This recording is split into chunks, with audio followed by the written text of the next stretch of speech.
Shalom అందరికీ shalom. మన class start చేసుకుందాం. ఎందుకంటే సెల్ఫ్ డిక్లరేషన్స్ చేయవలసిన వారు ఉన్నారు కాబట్టి హ్యాండ్ రైజ్ చేస్తే ఆ కార్యక్రమాన్ని ప్రారంభిద్దాం. రబ్బీ గారు వచ్చే లోపల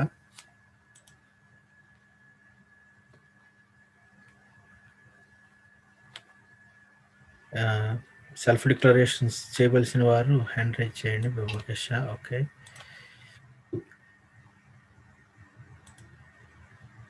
మీరు వీడియో కూడా ఓపెన్ చేసుకొని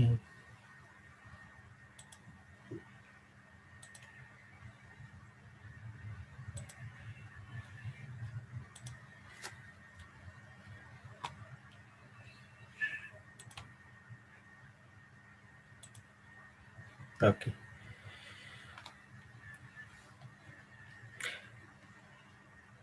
మీరు వీడియోస్ ఓపెన్ చేసుకుంటే మనం స్టార్ట్ చేసుకుందాం. ఓకే.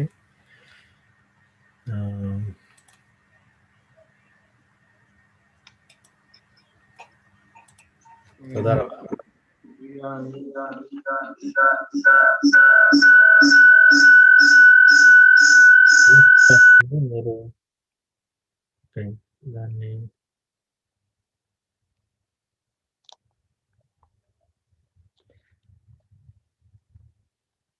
ఓకే, నా వాయిస్ వినిపిస్తుందని భావిస్తున్నాను. షలోం. మీకు మీ వాయిస్ కూడా అంటే మీరు ఓపెన్ చేసుకోండి.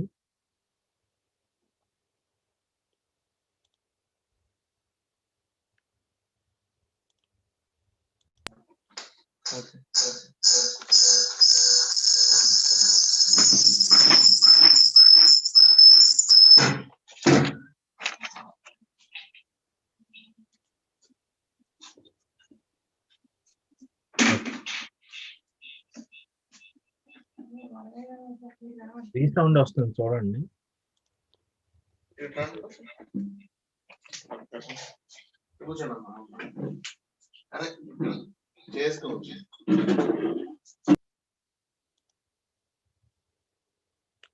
యాకోబ్ గారు మీరు పేర్లు పిలిస్తే మంచిది, రెడీ అవుతారు.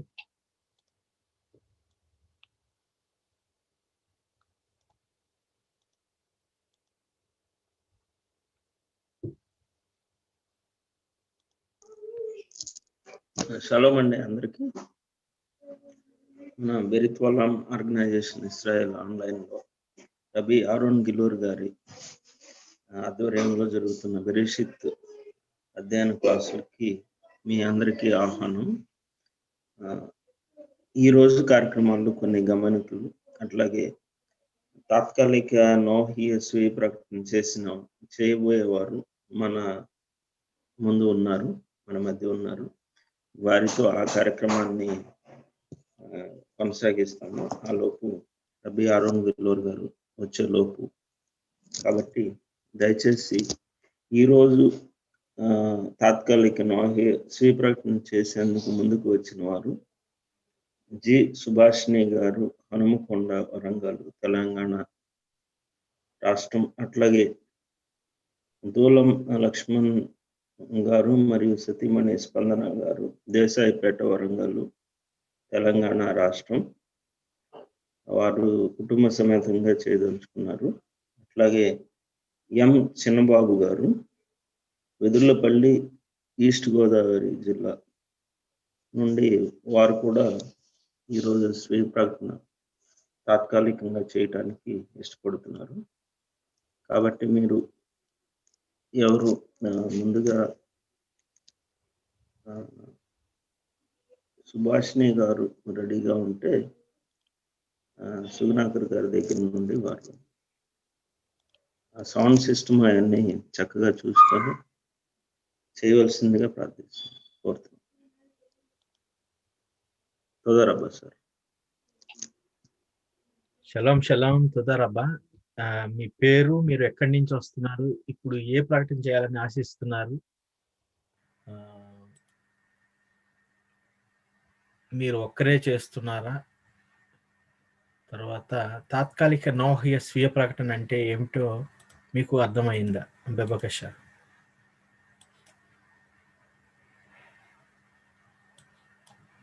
మీ సౌండ్ మాకు రావట్లేదు.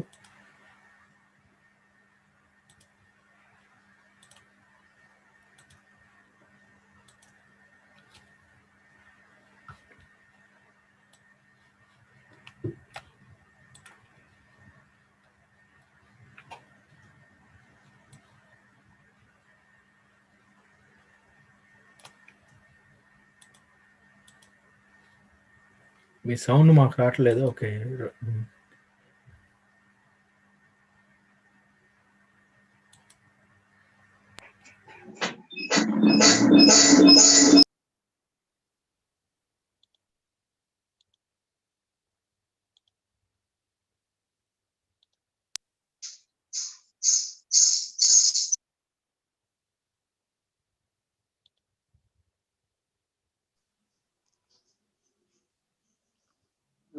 సార్ సుగుణాకర్ గారు, అక్కడ వేరే ఏ డివైస్ ఉన్నా అది అన్మ్యూట్ చేసేయండి, అది మ్యూట్ చేయండి. సారీ, ఓన్లీ మొబైల్ మేడం గారు మాట్లాడేది ఒకటే అన్మ్యూట్ చేసి మాట్లాడవలసింది.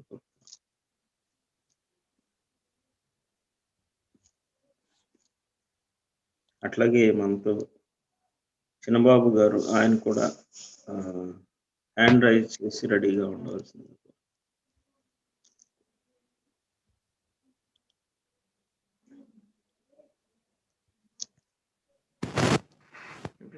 హలో, వినిపిస్తుందా సార్? ఇప్పుడు ఓకే మేడం. Okay okay. నా పేరు గడ్డం సుభాషిణి, మాది లస్కర్ సింగారం, నాయిం నగర్, హన్మకొండ. మీరు ఒక్కరే చేస్తున్నారా ఈ స్వీయ ప్రకటన? ఒక్కరే చేస్తున్నాను. మీకు తాత్కాలిక నోహియ స్వీయ ప్రకటన అంటే ఏమిటో అర్థం?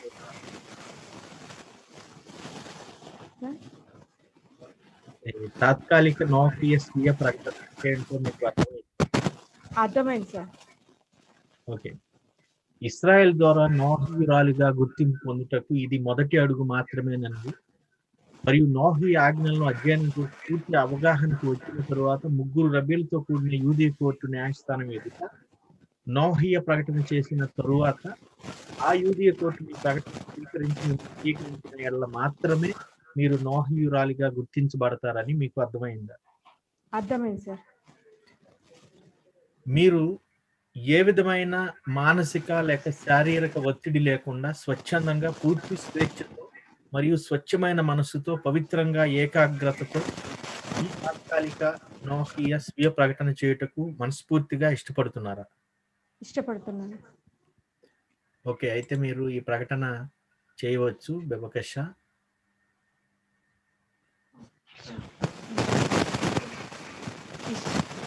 ఇశ్రాయేల్ దేవుడైన హషేం, విశ్వానికి రాజమైన సృష్టికర్త, నీ తోరాకు లోబడి ఉంటానని జీ సుభాషిణి అను నేను ప్రతిజ్ఞ చేయుచున్నాను. నేను నోహ్ యొక్క 7 ఆజ్ఞలకు కట్టుబడి ఉంటానని, అంతేకాక మోషే రబ్బేను గారి యొక్క ఓరల్ తోరా ప్రకారం రబ్బీల మార్గదర్శకత్వంలో ఈ 7 ఆజ్ఞలను వాటి వివరాలన్నిటినీ పాటిస్తానని ప్రమాణం చేయుచున్నాను. నేను జీవించుటకు కారణమై నన్ను పోషిస్తూ నేటి వరకు నన్ను సజీవునిగా నిలిపిన సర్వలోకానికి రాజువైన హషేం, నీవు స్తుతింపబడుదు గాక. షమా ఇజ్రాయేల్, హషేం ఎలోహెన్, అషోం ఎహద్. తోదరబా. చాలా సంతోషం. మజాల్తో తోదరబా.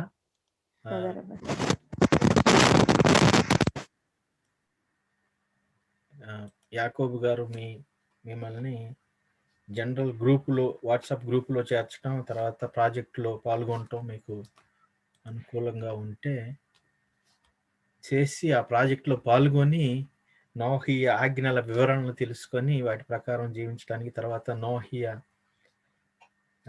రాలుగా గుర్తించబడటానికి న్యాయస్థానం ముందుకు మీకు ఇష్టమైతే అప్పుడు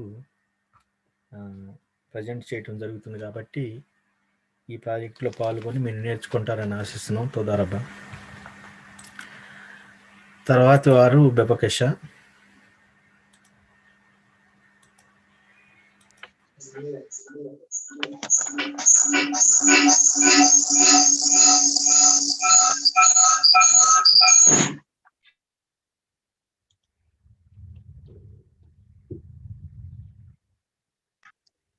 మాట్లాడాను. ఓకే, ఇప్పుడు క్లియర్గానే ఉంది లొకేషన్. హలో అండి, నా వాయిస్ వినిపిస్తుంది కదా మీకు?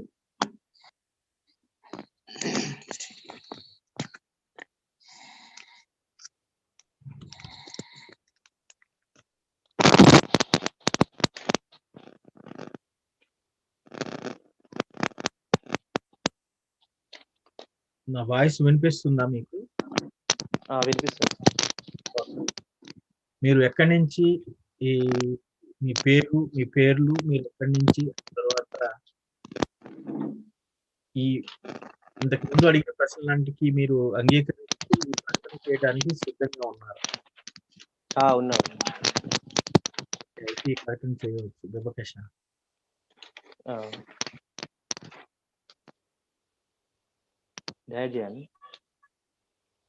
పేరు చెప్పండి.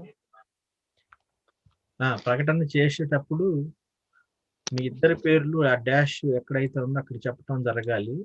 ఇస్రాయేల్ అషేం అనే దగ్గర నుంచి మొదలు పెట్టాలి. మీరు తోరకు లోబడి ఉంటామని అని బహువచనంలో చెప్పాలి.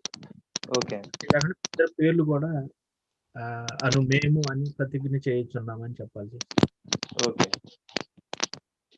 ఇశ్రాయేలు దేవుడైన అషేం, విశ్వానికి రాజువైన సృష్టికర్త, నీ తోరాకు లోబడి ఉంటామని దూలం లక్ష్మణ్ స్పందన అను మేము ప్రతిజ్ఞ చేయుచున్నాము.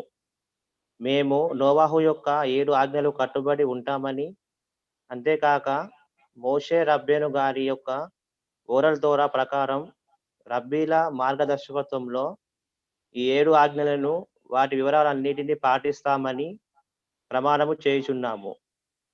మేము జీవించుటకు కారణమై మమ్మలను పోషిస్తూ నేటి వరకు మమ్మలను సజీవులుగా నిలిపిన సర్వలోకానికి రాజువైన అషేం, నీవు సిద్ధింపబడుగాక.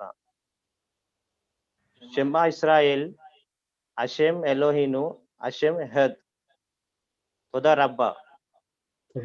మజాల్తో తొదారబ్బా. లేకున్నా మీరు కూడా ఖచ్చితంగా 3వ గ్రూపులో లేకపోతే జనరల్ గ్రూప్లో పాల్గొని 7 ఆజ్ఞల వివరాలన్నింటినీ తెలుసుకోవడానికి ప్రయత్నం చేసి తరువాత న్యాయస్థానం ముందు నోహీనిగా ప్రకటన చేయడానికి సిద్ధపడవలసిందిగా కోరుతున్నాం. ఇంకా ఎవరైనా ఉన్నారా యాకోబు గారు?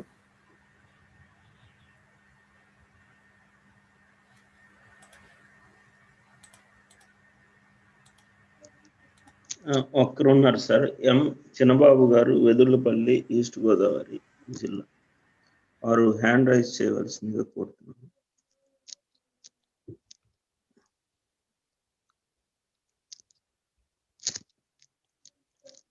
నాకు తెలిసి వారు ఎంటర్ అయినట్టుగా లేరు.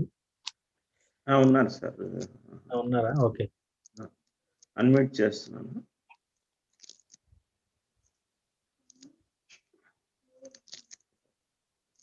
ఓకే.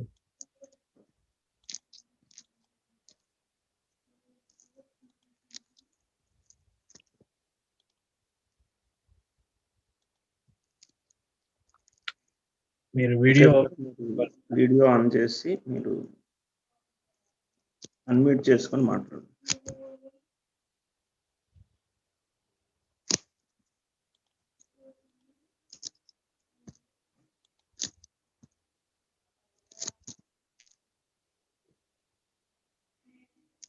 ఓకే సార్, అన్మ్యూట్ కూడా చేసుకోండి.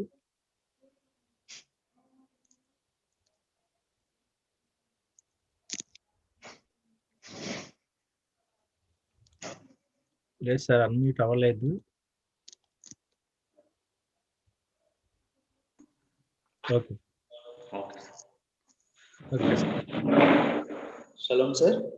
షలోం. మీ పేరు, మీరు ఎక్కడి నుంచి, ఆ తర్వాత ముందు అడిగిన ప్రశ్నలన్నిటికీ మీరు అంగీకరిస్తూ ఈ తాత్కాలిక నోహీయ స్వీయ ప్రకటనని మనస్ఫూర్తిగా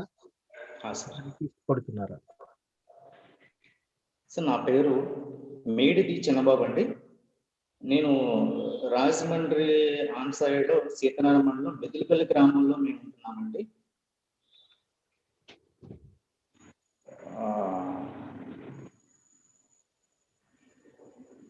ఇజ్రాయెల్ సమాజం గురించి మేము ఇష్టపడి దీంట్లోకి మనస్పూర్వకంగా వస్తున్నామండి. మేము, మా మిస్సెస్, నేను, మా పిల్లలు కూడా. అయితే అంటే వారు కూడా అప్లికేషన్స్ పెట్టాల్సి వస్తుంది, వారు కూడా మీతో పాటు చేయాల్సి వస్తుంది, తర్వాత ఆయన చేపించవచ్చు. చేపిస్తానండి.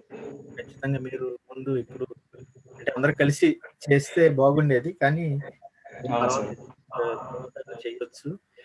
నెక్స్ట్ అప్లికేషన్ పెట్టేస్తాను సార్ వాళ్ళ చేత కూడా. Okay sir. ఓకే సార్, తొదరబ్బా. అయితే మీరు ఈ ప్రకటన చేయండి. తర్వాత ప్రిపరేషన్ పేపర్ నేను తెచ్చుకోలేదు సార్, మామూలుగా చెప్తాను సార్. అయితే మీకు వాట్సాప్ లో కూడా లేదు కదా? ఉంది సార్, వాట్సాప్ ఉంది సార్, వాట్సాప్ లో కూడా లేదు సార్. ఓకే, నేను చెప్పింది చెప్పండి. అలాగే సార్. ఇశ్రాయేలు దేవుడవైన హషేం, ఇశ్రాయేలు దేవుడైన హషేం, విశ్వానికి రాజువైన సృష్టికర్త, విశ్వానికి రాజువైన సృష్టికర్త, నీ తోరాకు లోబడి ఉంటానని, నీ తోరాకు లోబడి ఉంటానని. ఈ పేరు చెప్పండి. నా మేడిది చిన్నబాబును నేను ప్రతిజ్ఞ చేయుచున్నాను. ప్రతిజ్ఞ చేయుచున్నాను. నేను నోహు యొక్క 7 ఆజ్ఞలకు, నేను నోహు యొక్క 7 ఆజ్ఞలకు కట్టుబడి ఉంటానని, 7 ఆజ్ఞలకు కట్టుబడి ఉంటానని. అంతేకాక మోషే రబ్బీ గారి యొక్క ఓరల్ తోరా ప్రకారము రబ్బీల మార్గదర్శకత్వంలో ఈ 7 ఆజ్ఞలను వాటి వివరాలన్నింటినీ పాటిస్తానని ప్రమాణం చేయుచున్నాను. నేను జీవించుటకు కారణమై నన్ను పోషిస్తూ నేటి వరకు నన్ను సజీవునిగా నిలిపిన సర్వలోకానికి రాజువైన హషేం, నీవు స్తుతింపబడుదువు గాక. షమా ఇశ్రాయేల్, హషేం ఎలోహేను, హషేం ఎహాద్. తొదరబ్బా. తర్వాత ఫ్యామిలీని కూడా చేయించండి. ఈ మజాల్తో ఈ రోజు చేసిన తాత్కాలిక నోహియ స్వీయ ప్రకటనలు చేసిన వారందరికీ మజాల్తో. మీరు వాట్సాప్ గ్రూప్ లో యాకోబ్ గారితో కనెక్షన్ లో ఉండి ఆ గ్రూప్ లో చేరి అనేక విషయాలను తెలుసుకొని నేర్చుకొని 7 ఆజ్ఞల వివరాలన్నిటినీ అర్థం చేసుకొని ఆ తరువాత ఒకవేళ ఈ మార్గంలో రబ్బీల మార్గదర్శకత్వంలో వెళ్ళాలనే ఆసక్తి కలిగి ఉంటే, మేము ఇశ్రాయేల్ రబ్బీల్ని ఇండియా తెచ్చినప్పుడు లేకపోతే జూమ్ ద్వారా ఆ కార్యక్రమాన్ని జరిగించినప్పుడు మీరు ఆ న్యాయస్థానం ముందు నోహీనుగా ప్రకటన చేసి గుర్తింపు పొందటం అనేది చేయవచ్చు. మీకు ఇష్టమైతే తప్పకుండా. తొదరబ్బా మజాల్తో మన కార్యక్రమం. తొదరబ్బా సార్, చిన్నబాబు గారు మీరు దయచేసి కూర్చోవచ్చు. తొదరబ్బా, చాలా సంతోషకరమైన విషయం. అనేక మంది చేయటానికి ఇష్టపడుతున్నారు. అయితే ఈ ప్రకటన చేయటం ఒక ఎత్తు, అది అసలు ఆ స్టేజికి ఆ స్టెప్కి రావటమే చాలా కష్టమైన పరిస్థితి. అయితే అనేక మంది ఇష్టపడి పరిస్థితికి వస్తున్నారు. దేవుని దయ వల్ల ఖచ్చితంగా వారి మీద ఈ తాత్కాలిక నోహియ స్వీయ ప్రకటన చేసిన వారి మీద ఉన్న బాధ్యత ఏమిటంటే ఇప్పుడు అవగాహన తెచ్చుకోవటం. అంటే అసలు ఏమిటిది, ఎందుకు, ఎవరు, ఎలా, ఎప్పుడు, ఎక్కడ, ఎందుకు చేయాలి, ఏం చేయాలి అనేది ఇప్పుడు తెలుసుకొని దాని ప్రకారం జీవించడానికి, తోరా ప్రకారం జీవించాలంటే ఏం చేయాలి అనేది రబ్బీల మార్గదర్శకత్వంలో వారి ఆదేశాల ప్రకారం నేర్చుకొని తెలుసుకొని, ఒకవేళ అప్పుడు ఇష్టం అయితే అప్పుడు కూడా బలవంతమే లేదు, అది స్వచ్ఛందంగా స్వచ్ఛమైన మనసుతో మీరు ముందుకు వచ్చి ఈ ప్రకారం ఇది తోరా అంటే దీని ప్రకారం నేను జీవించాలని ఆశిస్తున్నాను అన్నప్పుడు ఆ అవకాశాన్ని కూడా కల్పించడానికి దేవుడు మనకు అవకాశాన్ని ఇస్తారని ప్రార్థిద్దాం. תודה רבה. בבקשה, רבי ירון.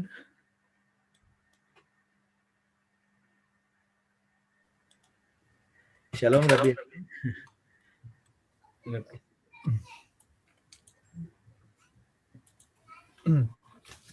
Yes. Shalom Rabbi Yoshua, shalom everyone. תודה רבה, אפשר להתחיל. כפי שראית, יש פה הצהרות עצמיות עם המשפחות, ויש לנו עוד הרבה אנשים שפונים אלינו. בטח בזמן הקרוב אנחנו נצטרך לעשות עוד כאלה וכאלה. הרבה אנשים רוצים לעשות, וללכת לפי רבנים. בבקשה. אתה יכול לברך אותם ולהתחיל את השיעור. בבקשה. בסדר. 100%. תודה רבה. תודה רב יהושע. It's a great honor to welcome everyone, and especially to congratulate and say Mazal Tov to all our new self-declared friends and Bnei Noach participating in this class. And I wish, I hope and I wish to continue the contact with everyone here that made this declaration, and to bring a lot of joy and blessing to them and to all their families. And of course, to bring many more friends aboard. Okay. Let's see. Do we have Israel? Yes. Israel Garu? Okay. Shavua Tov. Shavua Tov. అందరికి shalom అండి. అయితే రబ్బీ గారు ఇప్పుడు జరిగిన కార్యక్రమాన్ని బట్టి ఇప్పుడు కొంతమంది సభ్యులు కూడా ఈ టెంపరీ నోవహెడ్ డిక్లరేషన్ చేసిన ఆ విషయాన్ని బట్టి రబ్బీ గారు చాలా సంతోషిస్తున్నారు, చాలా గౌరవంగా భావిస్తున్నారు దాన్ని. ఎందుకంటే చేసిన ఈ గొప్ప విషయాన్ని బట్టి వారందరూ కూడా ఇంకా మున్ముందు చాలా విషయాలు నేర్చుకుని దేవుని దగ్గరికి ఇంకా దగ్గరికి వెళ్ళాలని, అలాగే వారితో పాటు మిగతా వారి స్నేహితుల్ని ఇంకా చాలా మంది దీంట్లో యాడ్ అవ్వాలని రబ్బీ గారు కోరుకుంటున్నారు. అలాగే మీ అందరితో కూడా కలిసి రబ్బీ గారు కూడా ప్రయాణం చేయాలని రబ్బీ గారు ఇష్టపడుతున్నారు. సో అందరికీ శుభాకాంక్షలు తెలుపుతున్నారు ఎవరెవరైతే ఈరోజు టెంపరీ నోవహెడ్ డిక్లరేషన్ చేశారో వారందరికీ కూడా.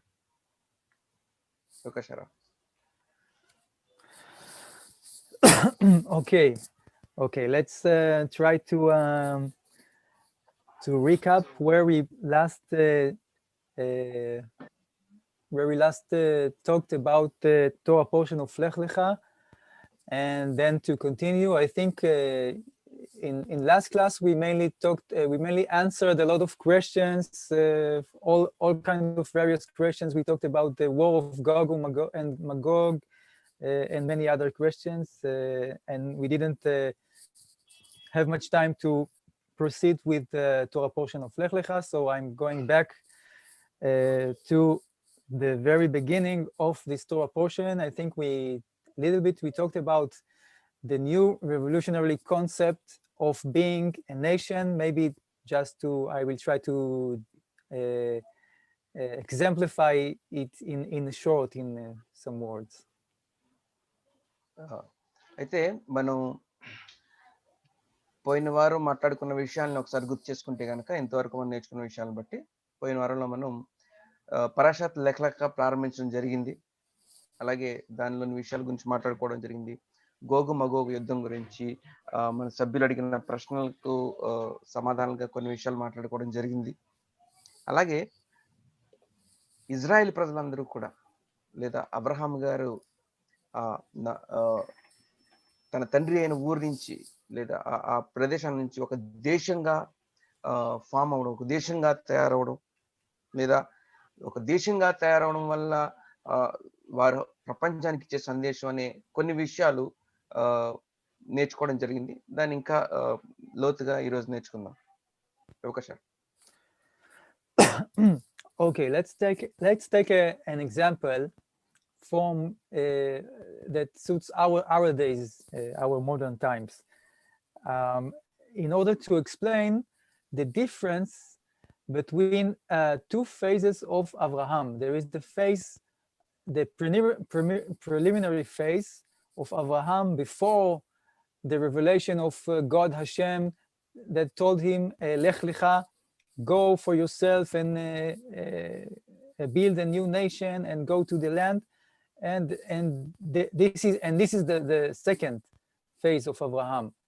And if I try to explain it in our words today, so it will be something like, for example, if I'm taking the approach of the first phase of Abraham, so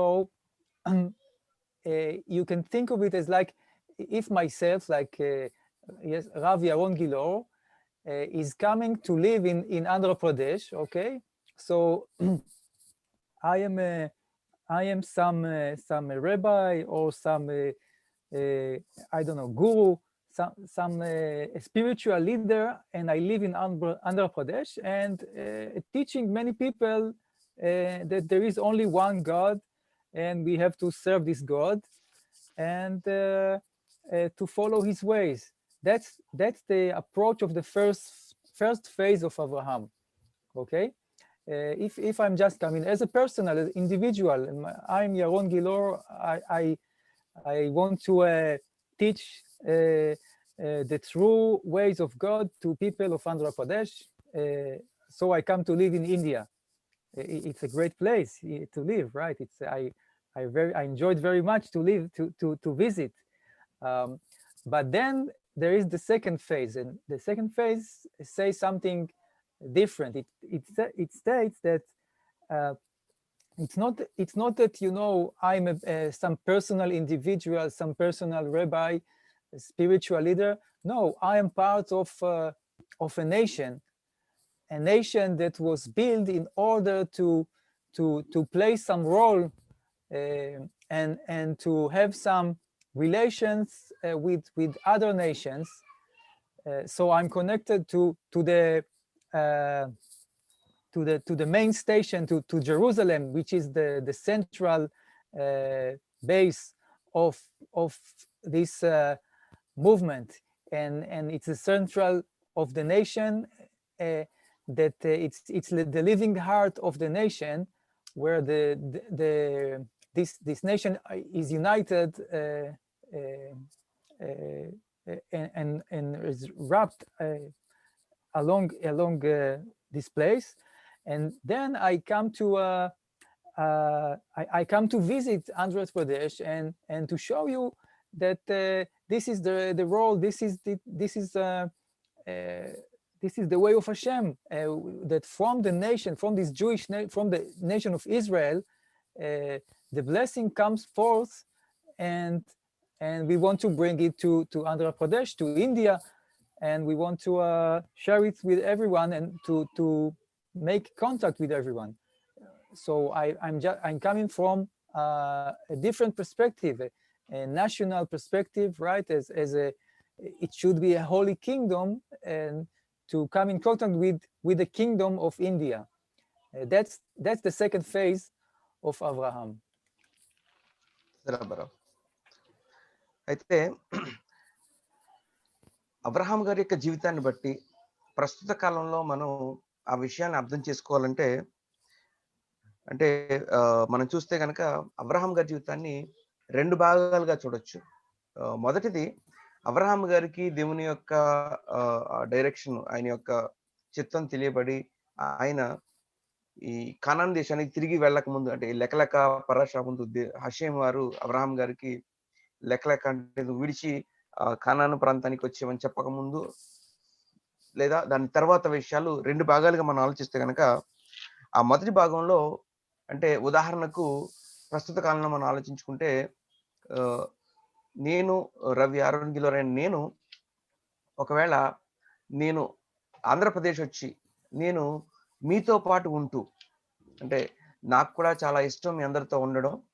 అయితే నేను ఒకవేళ ఆంధ్రప్రదేశ్ వచ్చి మీతో ఉంటూ మీ అందరికీ కూడా ఒక ఆత్మీయ బోధకునిగా లేకపోతే ఈ స్పిరిచువల్ విషయాలు నేర్పించే వారిగా మీతో ఉంటూ నేను పర్సనల్గా లేకపోతే ఇండివిజువల్గా ఎవరికి నా వ్యక్తిగతంగా నేను వచ్చి మీకు విషయాన్ని చెప్పి ప్రతి విషయంలో ముందుకు తీసుకెళ్ళడం అనేది ఒక భాగం అయితే, రెండో భాగాన్ని మనం ఆలోచిస్తే కనుక ఎలా అంటే ఇది ఒక వ్యక్తిగతమైన రిలేషన్ కాకుండా లేదా నేను నా పర్సనల్ గా నేను అక్కడికి రావడం అనేది కాకుండా ఒక గొప్ప దేశం యొక్క భాగంగా ఒక గొప్ప దేశం యొక్క దేశంలోని ఒక భాగంగా నేను మీ దగ్గరికి వచ్చి మీలో ఉన్నప్పుడు లేదా ఒక వ్యక్తిగతంగానే నేను మీకు పరిచయం కాకుండా దేశం అంతటిని రిప్రజెంట్ చేస్తూ నేను ఏ దేశం చేస్తున్నానో ఆ దేశాన్ని రిప్రజెంట్ చేస్తూ మీ దగ్గరికి వచ్చినప్పుడు అది ఒక దేశానికి కలిగే సంబంధంగా లేదా ఒక గొప్ప సంబంధంగా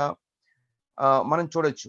దానికి యెరూషలేం అనే ముఖ్య పట్టణం లేదా ఏదైతే విషయాల్ని ఏదైతే మూవ్మెంట్ నేను తీసుకొస్తున్నానో దానికి ఒక సెంట్రల్ పాయింట్ గా మూల స్తంభంగా ఇజ్రాయెల్ ఉంటూ జెరూసలేం ఉంటూ ఆ దేశం ద్వారా మీ దగ్గరికి వచ్చినప్పుడు నేను మీ దగ్గరికి వచ్చినప్పుడు అది ఒక వేరే విధానంలో ఉంటుంది. అంటే ఏ విధంగా అంటే ఒక వ్యక్తిగతమైన రిలేషన్ కాకుండా ఒక దేశం అంతటిని రిప్రజెంట్ చేస్తూ వేరొక దేశానికి వెళ్ళినప్పుడు ఆ యొక్క సంబంధం అనేది చాలా గొప్ప స్థాయిలో ఉంటుంది. అంటే దీన్ని వ్యక్తిగతంగానే కాకుండా ఆంధ్రప్రదేశ్ రాష్ట్రం అంతటితో కూడా యొక్క సంబంధాన్ని ఏర్పాటు చేసుకోవడం, లేదంటే ఒక దేశాన్ని రిప్రజెంట్ చేస్తూ ఒక దేశం అంతటిని రిప్రజెంట్ చేస్తూ మీ దగ్గరికి వచ్చినప్పుడు అది వ్యక్తిగతం కన్నా ఒక పై స్థాయిలో ఒక గొప్ప స్థాయిలో ఆ యొక్క సంబంధం అనేది ఉంటుంది. ఈ విధంగా అబ్రహాం గారి జీవితాన్ని చూసుకున్నప్పటికీ కూడా ఆయన హషేం వారిని కానాన్ దేశాన్ని తీసుకెళ్ళక ముందు మనం పరిస్థితి చూస్తే ఆయన వ్యక్తిగతంగా ప్రతి ఒక్కరితో సంబంధాన్ని కలిగి ఉన్నారు. కానీ ఎప్పుడైతే లెక్కలెక్క పరాశ తర్వాత హషేం ఒక గొప్ప రాజ్యాంగాన్ని ఏర్పాటు చేయించి దాని ద్వారా ప్రపంచానికి ఆ విషయాన్ని తెలియచేయాలనేది ఈ అబ్రహాం గారి జీవితంలోని ఒక రెండు భాగాలుగా మనం చూడొచ్చు.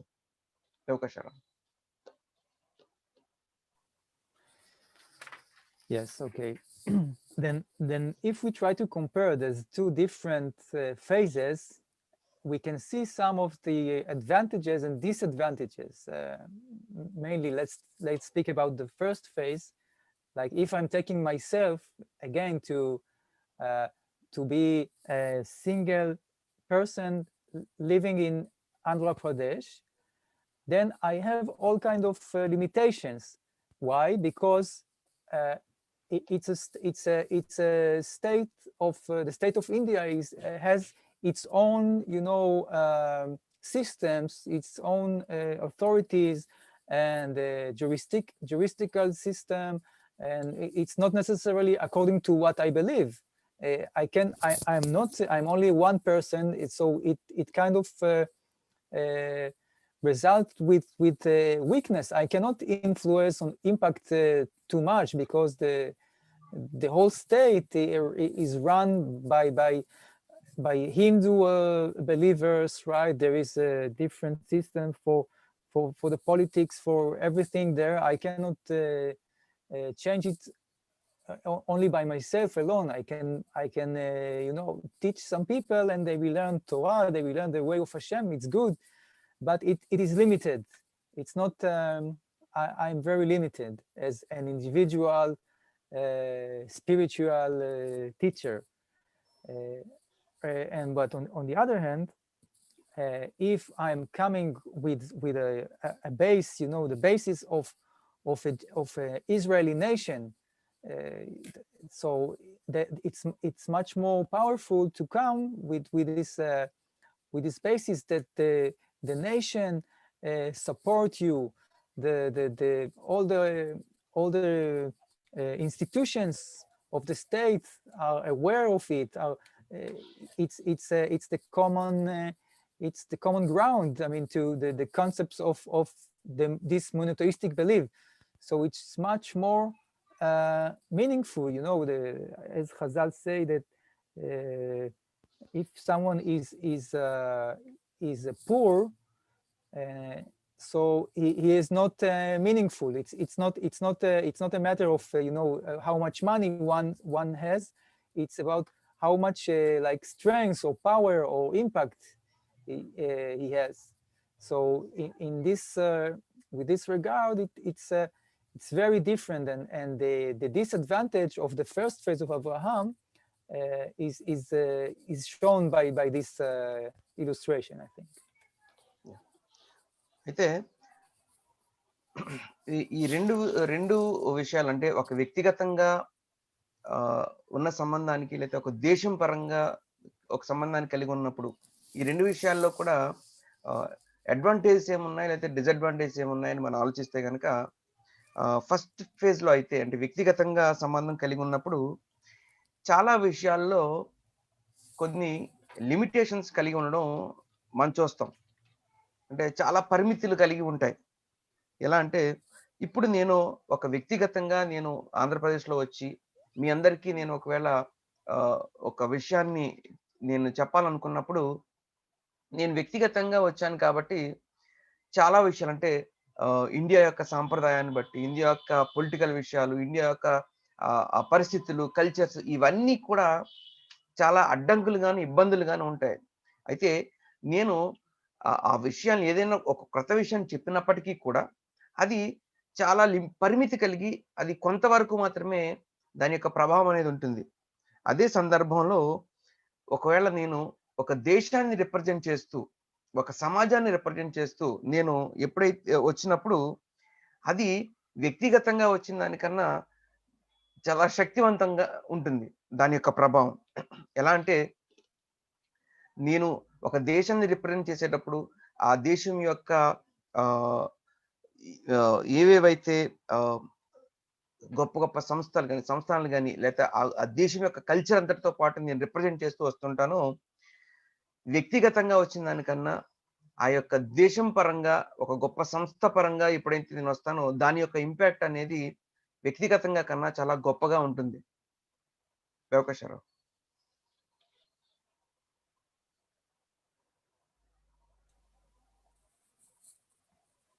Okay, now if we think a little bit about that, it comes to mind to compare with the other two monotheistic beliefs, or maybe semi-monotheistic beliefs, Islam and Christianity, because Abraham, he was the father of Yitzchak and Yaakov and the nation of Israel, but he also was the father of Ishmael, which we associate with the Arab tradition and the Muslim world in general. And if we are looking about if you're looking at on the Muslim approach, it quite sounds similar or familiar to what Abraham did so far in the first phase. Let me even show you one verse about that. If I'm jumping to verse number 5 in chapter 12, so you can see this verse that tells us, and Rashi also tells us, and Abraham took Sarai his wife and Lot his brother's son and all their possessions and that they had acquired, and the souls they had acquired in Haran. The soul in Hebrew is the nefesh. So the people that they converted, you can see as Rashi explains here. Let me move to Rashi's explanation. And the souls, about the souls they had acquired in Haran, Rashi tells us whom he had brought under the wings of Shekhinah. Just a second. Abraham would convert the man and Sarah would convert the woman. So you see that what Abraham did in most of the years of his life, right? He was about 75 years. It's similar to the approach of the Muslims that a religion is a set of rules, theological rules for the individual, and they wanted to go to the central places, to the most central places like Haran, and convert the people to believe in one God and not in all kind of idols and worship anything else. They told them to convert, to believe in the one and only God. And we compare it to the Muslim approach, that there is no, everyone just have to convert. We don't compare the way, right? It may be much more violent way, opposed to what Abraham did. As today, the Muslims are converting people to their religion, but the concept can be seen as similar, and that is the opposite of what the plan of God is. The plan of God is Lech Lecha, go for yourself, start a new initiation, a new project as a new nation.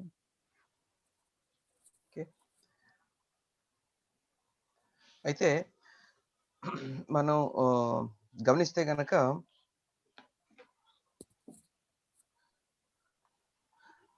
ప్రస్తుత కాలంలో ఉన్న రెండు గొప్ప మత విశ్వాసాలను మనం తీసుకుంటే కనుక, అంటే ఒకటి పూర్తి స్థాయిలో ఏకదేవుని ఆరాధన అని చెప్పుకుంటున్నప్పటికీ, ఇంకొకటి ఇంకొంచెం వేరే, అంటే మనం పోయిన వారం చెప్పుకున్నట్టు ఇస్లాం ఒక దేవుడు అన్నప్పటికీ, క్రైస్తవత్వం ముగ్గురు దేవుళ్ళు అన్నప్పటికీ కూడా ఈ రెండు విశ్వాసాలని మనం గమనిస్తే కనుక మనకు తెలుసు అబ్రహాం గారి కొడుకైన ఇత్సాక్ గారి నుంచి యాకోబు గారి నుంచి ఇజ్రాయేలు రావడం జరిగింది. వారి యొక్క విశ్వాసమైన ఏకదైవారాధన ఒక పక్కన ఉంటే, ఆయనకి అబ్రహాం గారికి ఇష్మాయిల్ గారు కూడా పుట్టడం జరిగింది. ఇప్పుడున్న ప్రస్తుతం ముస్లిం కంట్రీస్ అయిన అరబ్ కంట్రీస్ అన్నిటికీ కూడా పితరుడిగా మనం భావిస్తాము. అయితే ఇప్పుడు మనం ఆ ఇష్మాయిల్ గారి పిల్లలుగా వచ్చిన ఇస్లాం యొక్క విధానాన్ని మనం గమనిస్తే కనుక, అబ్రహాం గారు ఆ ఫస్ట్ ఫేజ్ లో మొదటి భాగంలో ఏ విధంగా అయితే ఆయన విషయాల్ని ప్రపంచానికి పరిచయం చేయడానికి ప్రయత్నించారో, అటువంటి విధానంలోనే ప్రస్తుతం ఇస్లాం కూడా చేయడం జరుగుతుంది. అంటే ఇది ఎస్పెషల్లీ వారు వ్యక్తిగతమైన విషయాలుగా వారు పరిచయం చేస్తూ, వ్యక్తిగతమైన సాంప్రదాయాలుగా లేదా దేవుడు ఒక్కడే అని చెప్తున్నప్పటికీ కూడా వారి యొక్క వ్యక్తిగతమైన విషయాలు దాంట్లో ఉంచి వారు చెప్పడం జరుగుతుంది. అయితే ఇక్కడ మనం గమనించాల్సిన విషయం ఏంటంటే, అయితే అబ్రహాం గారిలా వారు పాటిస్తున్నారు అని మనం అనుకున్నప్పటికీ, ఆనాడు అబ్రహాం గారు ఏ విధంగా అయితే చేశారో అటువంటి విధానంలో అయితే ఇస్లాం చేయట్లేదు, మనందరికీ తెలుసు. అది కొంచెం కఠినంగా లేదా వారు చాలా వైలెంట్ గా ఆ విషయాన్ని తీసుకెళ్తూ ఉంటారు. విషయం ఏంటంటే, ఆనాడు అబ్రహాం గారు ఆ ఏకదేవుని పరిచయం చేయడానికి ప్రతి ఒక్కరికి, అబ్రహాం గారు మగవాళ్ళందరికీ, అలాగే శారమ్మ గారు స్త్రీలందరికీ కూడా వ్యక్తిగతంగా ఏ విధంగా అయితే ఏకదేవుని గురించి పరిచయం చేశారో, అదే విధానంలో ఇస్లాం వారు వారి మత విశ్వాసాలను ప్రస్తుతాన్ని పరిచయం చేస్తున్నారు. అయితే అబ్రహాం గారు చేసినట్టు కాకుండా చాలా క్రూరంగా వారు ప్రయత్నిస్తూ ఉన్నారు. అయితే తెలుసుకోవాల్సిన విషయం ఏంటంటే, ఇది హషేం వారు ఏదైతే విషయం లేదా ఉద్దేశం అనుకున్నారో ఆ ఉద్దేశానికి వ్యతిరేకం.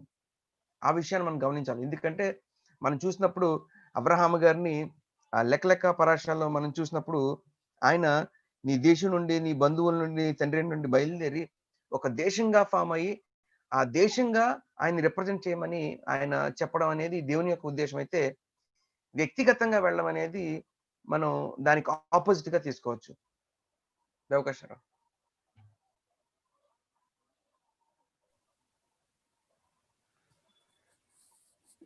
Yes, I think we in previous classes we also mentioned that this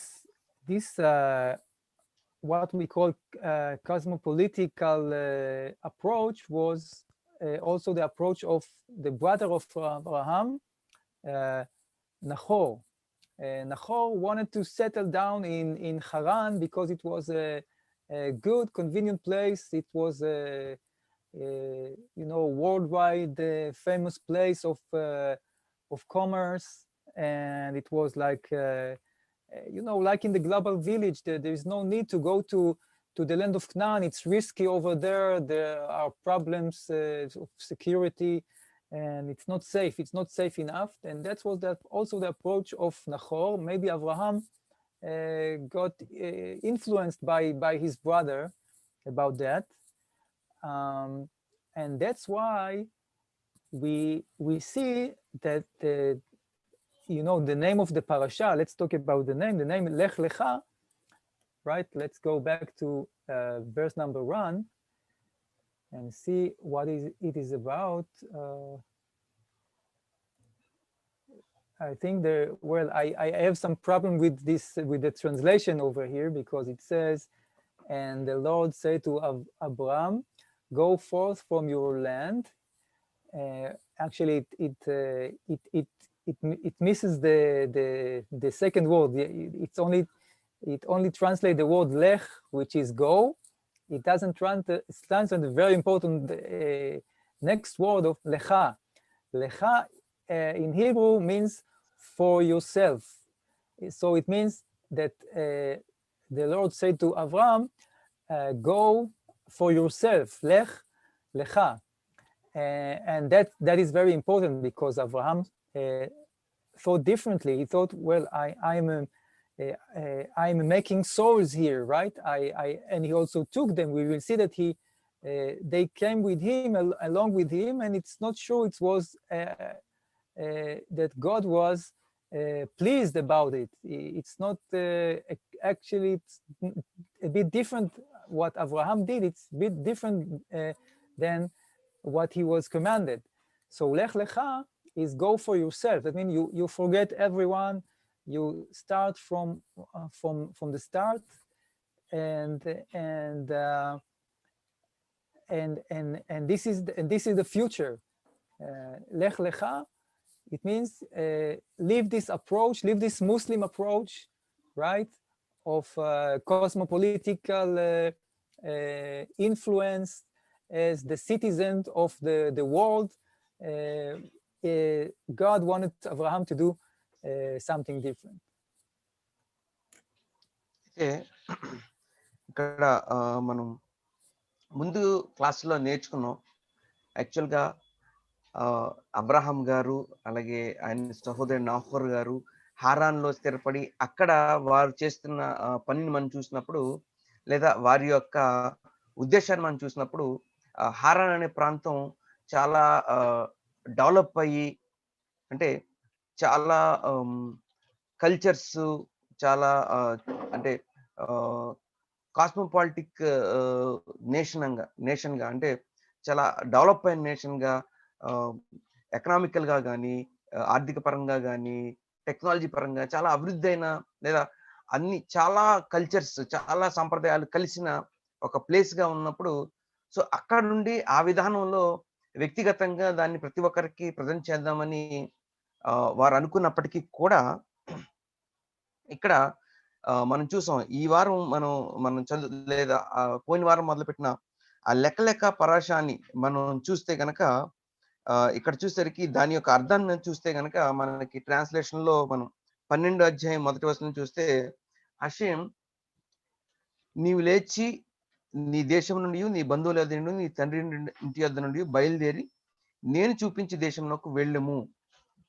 అంటే ఇక్కడ మన తెలుగులో కూడా చూసినప్పుడు నీవు బయలుదేరి వెళ్ళు అని చెప్పడం జరిగింది. లెఖ అని హిబ్రూలో ఉంటుంది. లెఖ అన్నప్పుడు బయలుదేరి వెళ్ళు. అయితే లెఖ అనే పదంకి వచ్చేసరికి అర్థం ఏంటంటే ఫర్ యువర్ సెల్ఫ్, అంటే నీ కొరకు నువ్వు నీ తల్లిదండ్రుల నుండి, నీ బంధువుల దగ్గర నుంచి వెళ్ళిపో అని చెప్పడం జరుగుతుంది. అంటే హషేము ఏం చెప్తున్నారంటే, ఇప్పటి వరకు నువ్వు ఏదైతే విధానాన్ని నువ్వు పాటిస్తున్నావో దాన్ని విడిచిపెట్టి నీ కొరకు అక్కడి నుంచి విడిచిపెట్టి వెళ్ళు. ఎందుకంటే నేను అనుకునే ఉద్దేశం, లేకపోతే నేను చూపించాలనుకునే ఉద్దేశం వేరు అని అబ్రహాం గారికి, అంటే ఏ ఇస్లాం అప్రోచ్ లో అయితే నువ్వు ఉన్నావో, ఏదైతే నీ నీ అన్నదమ్ములు నీ తల్లిదండ్రులు పాటిస్తున్న విధానంలో ఉన్నావు అక్కడి నుంచి వదిలిపెట్టి నేను చూపించే విధానంలోకి వెళ్ళు అని చెప్పడం జరుగుతుంది ఇక్కడ. అదే మనం ఈ పరాశ యొక్క పేరుగా కూడా మనం చూడొచ్చు. లేక లేక నీ కొరకు వెళ్ళు అనే విషయం. అవకాశాలు.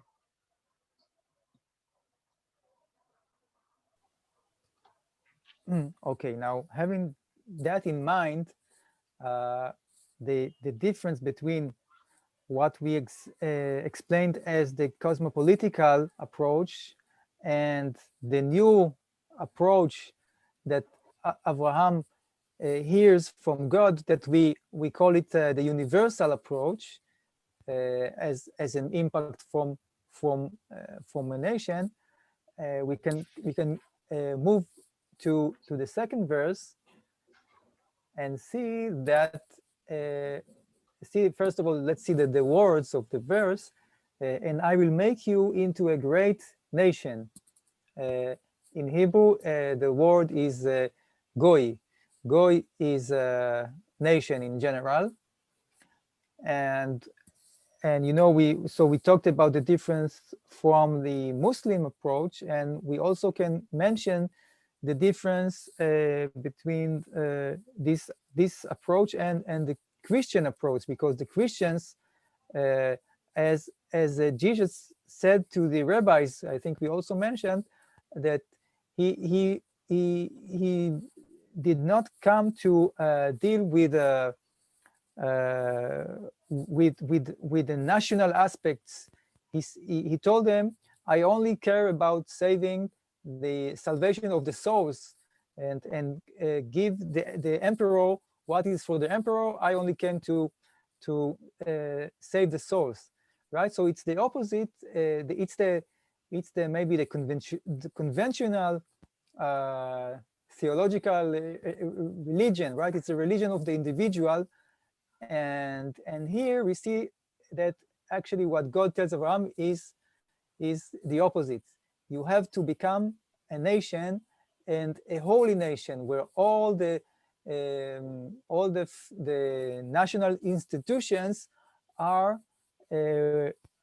following the words of Hashem, are holy institutions. Even the tax authority and the army, you have to have a righteous soldiers, and etc. And that's where you will have the most impact of your blessing. You will be a blessing, as this verse ends with the words, and you shall be a blessing. So only as a nation, you will be a blessing to other people, other nations, other families of the earth. అయితే ఈ కాస్మోపాలిటిక్ view ఏదైతే ఉందో, మనం ముందుగా చూసింది Abraham గారు లేదా నాహోర్ గారు పాటిస్తున్న విధానం చూసినప్పుడు, ఇది దగ్గరగా ఇందాక మనం చూసాం, ఇస్లాం పాటిస్తున్న విధానం కానీ లేకపోతే ఈ క్రైస్తవత్వం పాటిస్తున్న విధానం కూడా దగ్గర ఆ విధంగానే ఉంటుంది. ఎందుకంటే క్రైస్తవత్వంలో మనం చూసినప్పుడు యేసుక్రీస్తు వారికి చెప్పినట్టుగా వారు భావించే విషయాన్ని మనం చూస్తే గనక, నేను పర్సనల్ గా ఆ యొక్క మనుషులను రక్షించడానికి మాత్రమే వచ్చాను, మీరు కూడా ఆ విధంగానే మనుషులను మాత్రమే వెళ్ళి అందరిని రక్షించండి అనే విధానంలో వారు దాన్ని భావిస్తూ ఉంటారు.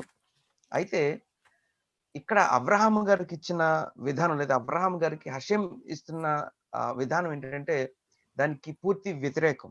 అంటే ఇక్కడ ఒక వ్యక్తిగతమైన విషయమే కాకుండా దీన్ని ఒక సార్వత్రికమైన విషయంగా, ఒక దేశానంతరికి, ఒక జాతీయ విషయంగా, దీన్ని దేశానంతరికి సంబంధించిన విషయంగా చెప్పడం జరుగుతుంది. అంటే ఒక వ్యక్తిగతమైన సంబంధమే కాకుండా ఒక దేశం పరంగా ఒక రాజకీయాలు ఏ విధంగా ఉండాలి, పరిశుద్ధమైన విధానంలో ఒక దేశం యొక్క సైన్యం ఏ విధంగా నడాలి, లేదా మిగతా విషయాలన్నీ కూడా ఒక దేశం పరంగా ఏ విధంగా నుంచోవాలి సరైన విధానంలో అనే విషయాన్ని వ్యక్తపరిచే విధంగా, ఒక గొప్ప దేశంగా నిన్ను తయారు చేస్తాను, లేదా ఒక గొప్ప దేశంగా నువ్వు తయారవ్వాలి అనే ఒక గొప్ప అప్రోచ్ ని అబ్రహాం గారికి చెప్పడం జరుగుతుంది. ఒక ఇండివిజువల్ గా ఒక వ్యక్తిగతంగా విషయమనే కాకుండా ఒక గొప్ప దేశంగా ప్రతి విషయాన్ని కూడా దానిలో ఇమిట్ చేయాల, రాజకీయ పరంగా కానీ, వ్యక్తిగత పరంగా కానీ, లేదా జాతీయ విషయాలకు సంబంధించిన, అంటే ఒక సైన్యాన్ని ఏ విధంగా, లేదా ఒక దేశానికి ఏ విధమైన సంబంధాలు ఉండాలి అనే ప్రతి విషయంలో కూడా ఆ పరిశుద్ధతను లేకపోతే దేవుని యొక్క ఉద్దేశాన్ని చెప్పే విధంగా అబ్రహాము గారికి ఉండాలని హషేం వారు చెప్పడం జరుగుతుంది. అది మిగతా విశ్వాసాలకు చాలా భిన్నమైన విధానం. ప్రకాశారం.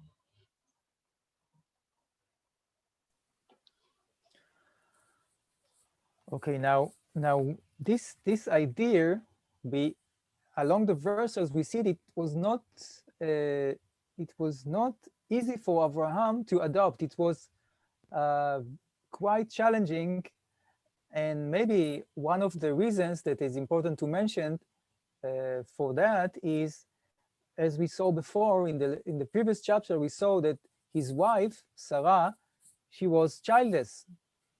So what was their status? They were a husband and a wife with no children, and they were great spiritual leaders. As Rashi told us, Abraham converted the man and Sarai converted the woman, but they didn't think of, they were not able to figure becoming a family and with the descendants and building a nation, because they were not young, right? Abraham was 75 years old and childless, so it's not the first thing you can have in your mind, that you will become a family and build a nation from this family. So that is one of the reasons, and it's not by accident. It's like to show that something here is like not natural. It's something with a outer intervention. Deliberately, it's not just a normal nation. It's not a normal course of building a nation. It's like it's related with a godly commandment, a godly mission. అయితే ఏదైతే అబ్రహాము గారికి ఇచ్చిన ఆ యొక్క బాధ్యత ఉందో, అది మనం ఇక్కడ చూసిన పరిస్థితులను బట్టి చూస్తే గనక చాలా ఒక గొప్ప సవాలుగా అబ్రహాము గారికి ఉండడం జరిగింది.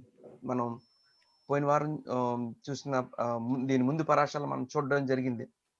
అబ్రహాము గారికి ఒక గొప్ప బాధ్యత హషేం వారు ఇచ్చినప్పటికీ, నిన్ను ఒక గొప్ప దేశంగా నేను చేస్తాను అని వాగ్దానం ఇచ్చినప్పటికీ కూడా విషయాన్ని మనం చూస్తే కనుక అబ్రహాం గారికి శారమ్మ గారికి కూడా పిల్లలు లేరు. శారమ్మ గారు గొడ్రాలుగా ఉండడం జరిగింది, ఆవిడికి పిల్లలు లేరు. దానికి మనం చూసాము, ఇందాక వచ్చిన యొక్క వివరణలో రాశి గారు చెప్పిన దాన్ని బట్టి మనం చూస్తే అబ్రహాం గారు మగవారిని అందరినీ, అలాగే శారమ్మ గారు స్త్రీలందరినీ కూడా ఆ ఏకదేవ ఆరాధన వైపు వారు మళ్ళీ త్రిప్పుతున్నప్పటికీ కూడా ఏదైతే హషేం వారు వారికి వాగ్దానం ఇచ్చారో, లేకపోతే వారికి బాధ్యత ఇచ్చారో ఒక దేశాన్ని కట్టాలనే దాంట్లో చూస్తే వీరికి పిల్లలు లేరు. దాన్ని ముందుకు ఎలా తీసుకెళ్ళగలరు అంటే, అది బై ఛాన్స్ ఆ విధంగా జరిగిందా, లేకపోతే దాంట్లో ఏమన్నా గొప్ప అర్థం ఉందా అని మనం చూసినప్పుడు మనం చూస్తే కనుక వారి ముందు చూసుకోవడానికి ఫ్యూచర్ అనేది లేదా భవిష్యత్ అనేది కనపడట్లేదు, ఎందుకంటే పిల్లలు లేరు. అలాగే అప్పటికే అబ్రహాం గారు 70 సంవత్సరాలు రావడం జరిగింది. మరి ఏ విధంగా ఆ యొక్క గొప్ప దేశాన్ని కట్టాలి అని చూస్తే, ఇక్కడ మన ముందు చెప్పుకున్నట్టు అది డెలిబరేట్ గానా, లేకపోతే దాని గురించి ఏదన్నా గొప్ప విషయం ఏమన్నా వచ్చే విషయం ఏమన్నా అని మనం చూస్తే కనుక, ఇక్కడ ఫిజికల్ గా ఆ వారున్న పరిస్థితిని బట్టి అయితే అది జరగని పని. కానీ దేవునిచ్చిన వాగ్దానం నెరవేరాలంటే దానిలో దేవుని యొక్క ఇంటర్వెన్షన్, దేవుని యొక్క పాత్ర కూడా కంపల్సరీ అవసరం. ఎందుకంటే ఆ గొప్ప దేశంగా ఎదగాలనుకున్నప్పుడు ఈయనకి పిల్లలు పుట్టాలి, తరతరాలు ముందుకు వచ్చిన తర్వాత ఒక గొప్ప దేశంగా అయ్యే అవకాశం ఉంది. కానీ ఇక్కడ పరిస్థితి ఆ విధంగా లేదు. కాబట్టి కంపల్సరీ దేవుని యొక్క జోక్యం కూడా దీంట్లో ఉండాలి అనే విషయం మనకు అర్థమవుతుంది ఇప్పటి వరకు చూసిన పరిస్థితిని బట్టి. అవకాశం.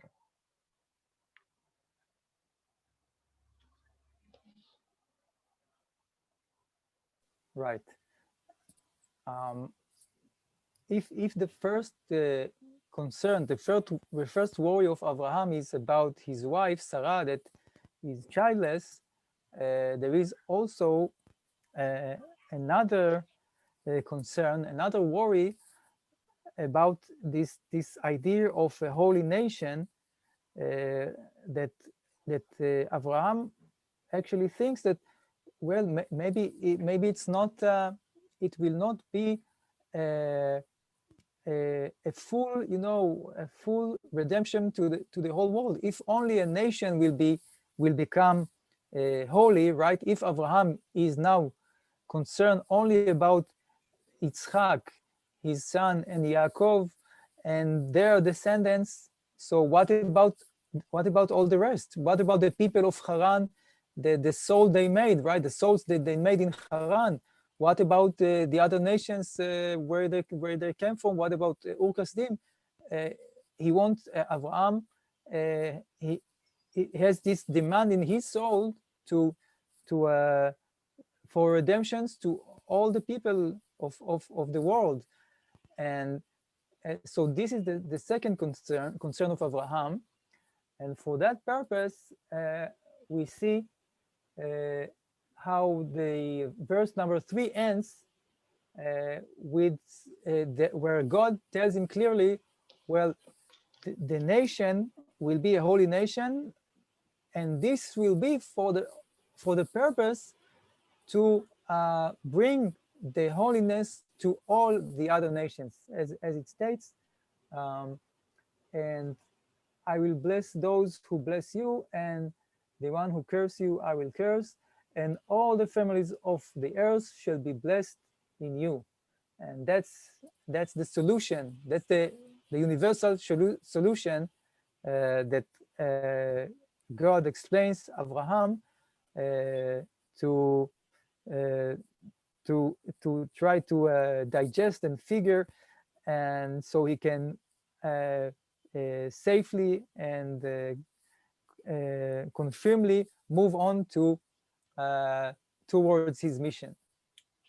Yeah. అయితే ఇప్పుడు దేవుడు హషేం వారు అబ్రహాం గారికి ఇచ్చిన ఆ యొక్క వాగ్దానాన్ని బట్టి అబ్రహాం గారు కాన్ఫిడెంట్ గా ముందుకు వెళ్ళాలి అని అనుకుంటే 2 ఇబ్బందులు ఆయనకి ఎదురైనాయి. ఒకటి, మొదటిగా శారమ్మ గారికి పిల్లలు లేరు, పిల్లలు పుట్టే పరిస్థితి లేదు. అది ఒక కన్సర్న్ అనుకుంటే, అది ఒక విధమైన ఇబ్బంది అయితే ఆయనకున్న ఛాలెంజ్ అనుకుంటే, రెండో ఛాలెంజ్, ఒకవేళ ఇత్సాక్ గారు పుట్టిన తర్వాత పోనీ ఆలోచిస్తే, పోనీ ఇత్సాక్ గారు పుట్టిన తర్వాత, ఇత్సాక్ గారి నుంచి యాకోబు గారు వచ్చిన తర్వాత ఒక ఇజ్రాయెల్ దేశంగా ఫామ్ అయినప్పుడు, ఇజ్రాయెల్ దేశానికి దేశం పరంగా పోనీ హషేం వారు ఆ యొక్క రిడెంప్షన్ అనేది, ఆ విడుదల అనేది దయచేస్తారు. ఆ విధంగా వారందరికీ కూడా దేశం పరంగా ఆ యొక్క విడుదల, విముక్తి అనేది దొరుకుతుంది అని అనుకుంటే, కానీ అబ్రహాం గారు ఆయన మొదటి నుంచి ఆయన ఫాలో చేసిన వే ఏదైతే ఉందో, అంటే మిగతా వారికి కూడా ఆ యొక్క దేవుని యొక్క ఏకదేవారాధన తెలపడం, వారికి కూడా ఆ యొక్క విడుదల దయచేయడం అనే ఆ ప్రయత్నంలో ఉన్నారు. ఎందుకంటే ఆయన హారాన్లో ఉన్నప్పుడు అక్కడ ఉన్న ఆత్మలంటిని తీసుకుని ఆయన వెనక్కి రావడం జరిగింది, లేదా దాన్ని నెఫెష్ గా మనం నేర్చుకున్నాం, వారందరికీ నేర్పడం జరిగింది. ఇంకా ఊర్ కస్దీంలో ఉన్నప్పుడు కూడా అక్కడ కూడా కొంతమందికి విషయాన్ని చెప్పడం జరిగింది. అంటే అబ్రహాం గారి యొక్క కన్సర్న్ ఏంటంటే, ఓకే, అది నేను నా కుటుంబంతోనే లేదా నా కుటుంబానికే సంబంధించింది కాదు, కానీ అది ప్రపంచమంతటికి ఆశీర్వాదకరంగా ఉండాలి, ప్రపంచమంతా కూడా ఆ విషయాన్ని తెలుసుకోవాలనేది అబ్రహాం గారి యొక్క ఉద్దేశం, అబ్రహాం గారి యొక్క గోల్ కూడా. అయితే ఇక్కడున్న పరిస్థితుల్లో రెండూ కూడా ఆ యొక్క ఉద్దేశానికి సరిపోవట్లేదు.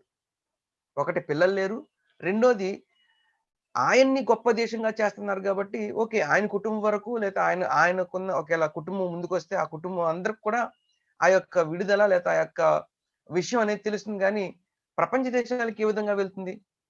అప్పుడు దానికి ఆన్సర్గా హషేం వారు అబ్రహాం గారికి చెప్పింది ఏంటంటే 3వ వచనం చూసినప్పుడు, నిన్ను ఆశీర్వదించు వారిని ఆశీర్వదించదను, నిన్ను దూషించు వారిని శపించదను, భూమి యొక్క సమస్త వంశములు నీ యందు ఆశీర్వదించబడినని అబ్రాహాముతో అనగా, అంటే దానికి ఆన్సర్గా హషేం వారు ఏం చెప్తారంటే, నిన్ను ఒక్కరినే ఆశీర్వదించడం కాదు, నిన్ను ఒక్కరినే నేను బ్లెస్ చేయడం కాదు, కానీ నిన్ను ఎవరైతే యాక్సెప్ట్ చేస్తారో, నిన్ను ఎవరైతే ఆశీర్వదిస్తారో వారి భూమిలో ఉన్న సమస్త దేశంలో వారు, సమస్త జాతుల వారు, ఎవరైనా సరే, ఏ కుటుంబం వారైనా నిన్ను ఆశీర్వదించినప్పుడు వారందరినీ కూడా ఆశీర్వదిస్తాను, లేదా నిన్ను శపించినప్పుడు వారందరికీ నేను వ్యతిరేకంగా ఉంటానని ఆ యొక్క కన్ఫర్మేషన్ కూడా అబ్రహాం గారికి ఇచ్చినప్పుడు, అప్పుడు దానిని బట్టి అబ్రహాం గారికి ఇంకా విశ్వాసం, ఓకే, నేను దేశంగా ఎదగడమే కాకుండా ఆ దేశాన్ని ఎవరైతే గౌరవిస్తూ, ఆ దేశాన్ని ఎవరైతే ప్రేమిస్తూ ఉంటారో వారందరినీ కూడా ఆ యొక్క ఉద్దేశాన్ని బట్టి హషేం ఆశీర్వదిస్తారు కాబట్టి,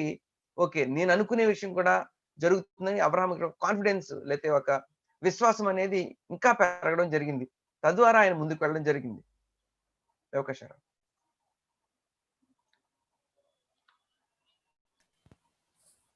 Okay, I think we talked about the details of the mission, and now we can move to see what actually happened and how far is it from the original command that was given. But maybe we can also stop and see if there are any questions, anyone, about what we covered so far. Anything else? Please comment. అయితే ఇప్పటి వరకు మనం పోయిన వారం ఈ వారం కూడా యాక్చువల్గా అబ్రహాం గారు పాటిస్తున్న విధానం ఏంటి, అయితే దేవుని యొక్క ఉద్దేశం ఏంటి, హషేం వారు ఏ విధంగా దాన్ని ముందుకు తీసుకెళ్ళాలనుకున్నారు, ఆ గొప్ప దేశంగా తయారు చేయడంలో హషేం గారి యొక్క ఉద్దేశం ఏంటి అనే విషయాన్ని, అంటే అబ్రహాం గారికి ఇచ్చిన ఏదైతే ఆ మిషన్ ఉందో దాని యొక్క ప్రతి విధమైన డీటెయిల్ మనం నేర్చుకోవడం జరిగింది. అయితే తర్వాత అసలు యాక్చువల్గా ఏం జరిగింది, అక్కడ జరిగిన విషయాలు, తర్వాత జరిగిన విషయాలు ఏంటి అని ముందుకు వెళ్లే ముందు ఇప్పటి వరకు మనం మాట్లాడుకున్న విషయాల్లో ఎవరికైనా ప్రశ్నలు ఉంటే దయచేసి హ్యాండ్ రైజ్ చేయొచ్చు. ప్రశ్నలు ఉంటే ఎవరైనా అడగచ్చు. యాకోబి sir. Shalom Toda Rabbi for explaining it very deeply and very briefly, maybe. Toda Rabbi for that. My concern or question regarding what is the role played by the Lot, his son, Abraham's brother's son, in this making a great nation, as well as blessing and curse of the family that was given by Abraham's name by Hashem. So I feel there is a greater role in the making a great nation of Israel, or Lot is having a very good place in this family affair, I think. Toda Rabbi. Okay. Toda, Dr. Yaakov. Okay, anyone else? Okay, ఇంకా ఎవరికైనా ప్రశ్నలు ఉంటే దయచేసి hand raise చేయొచ్చు. Doctor యాకోబి గారు కూడా ఒక ప్రశ్న అడగడం జరిగింది. అయితే ఆ గొప్ప బాధ్యత, హషేం వారు అబ్రహాం గారు ఇచ్చిన బాధ్యతలో ఆ గొప్ప దేశాన్ని నిర్మించడంలో ఆయన సహోదరుని కుమారుడైన లోతు గారి పాత్ర ఏముంది, ఆయన హషేం వారు అబ్రహాం గారికి ఇచ్చిన ఆ బ్లెస్సింగ్ లో కానీ ఆయన పాత్ర ఏంటి, లేకపోతే ఆయన యొక్క రోల్ ఏంటి ఆ బిల్డ్ చేయడంలో అనేది డాక్టర్ యాకోబి గారు ఎక్స్ప్లెయిన్ చేయమని అడిగారు. ఇంకా వేరే ఏమన్నా ప్రశ్నలు ఉంటే దయచేసి హ్యాండ్ రైజ్ చేయండి. ఈలోపు రబీ గారి నుంచి మనం ఆన్సర్ తీసుకుందాం. Venkateswararao, you may explain the answer. In meantime, if any questions are there, they will. Right. Okay, just it's the right place of this question of Dr. Yaakov because it simply takes us to the next verse number 4. So in order to understand and talk a little bit about who is Lot and what his role is. Let's see verse number 4. Let me try to share this as well. Okay, verse number 4. And Abraham went as the Lord has spoken to him, and Lot went with him. And Abraham was 75 years old when he left Haran. That is the verse. And now we have to see what's going on here. We heard about the mission, right? The mission is Lech Lecha, go for yourself. It means actually go alone. Maybe we didn't mention. It literally means go alone without anyone else. And all of a sudden, Abraham has a companion here, okay?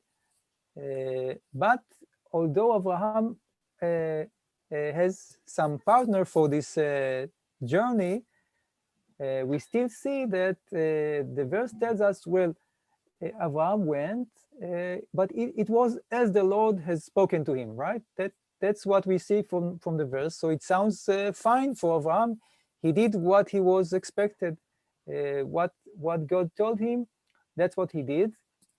So Lot was accompanied on the way. Maybe it's not the responsibility of Abraham, because it was not God did not tell Abraham no one will be can accompany can be your companion.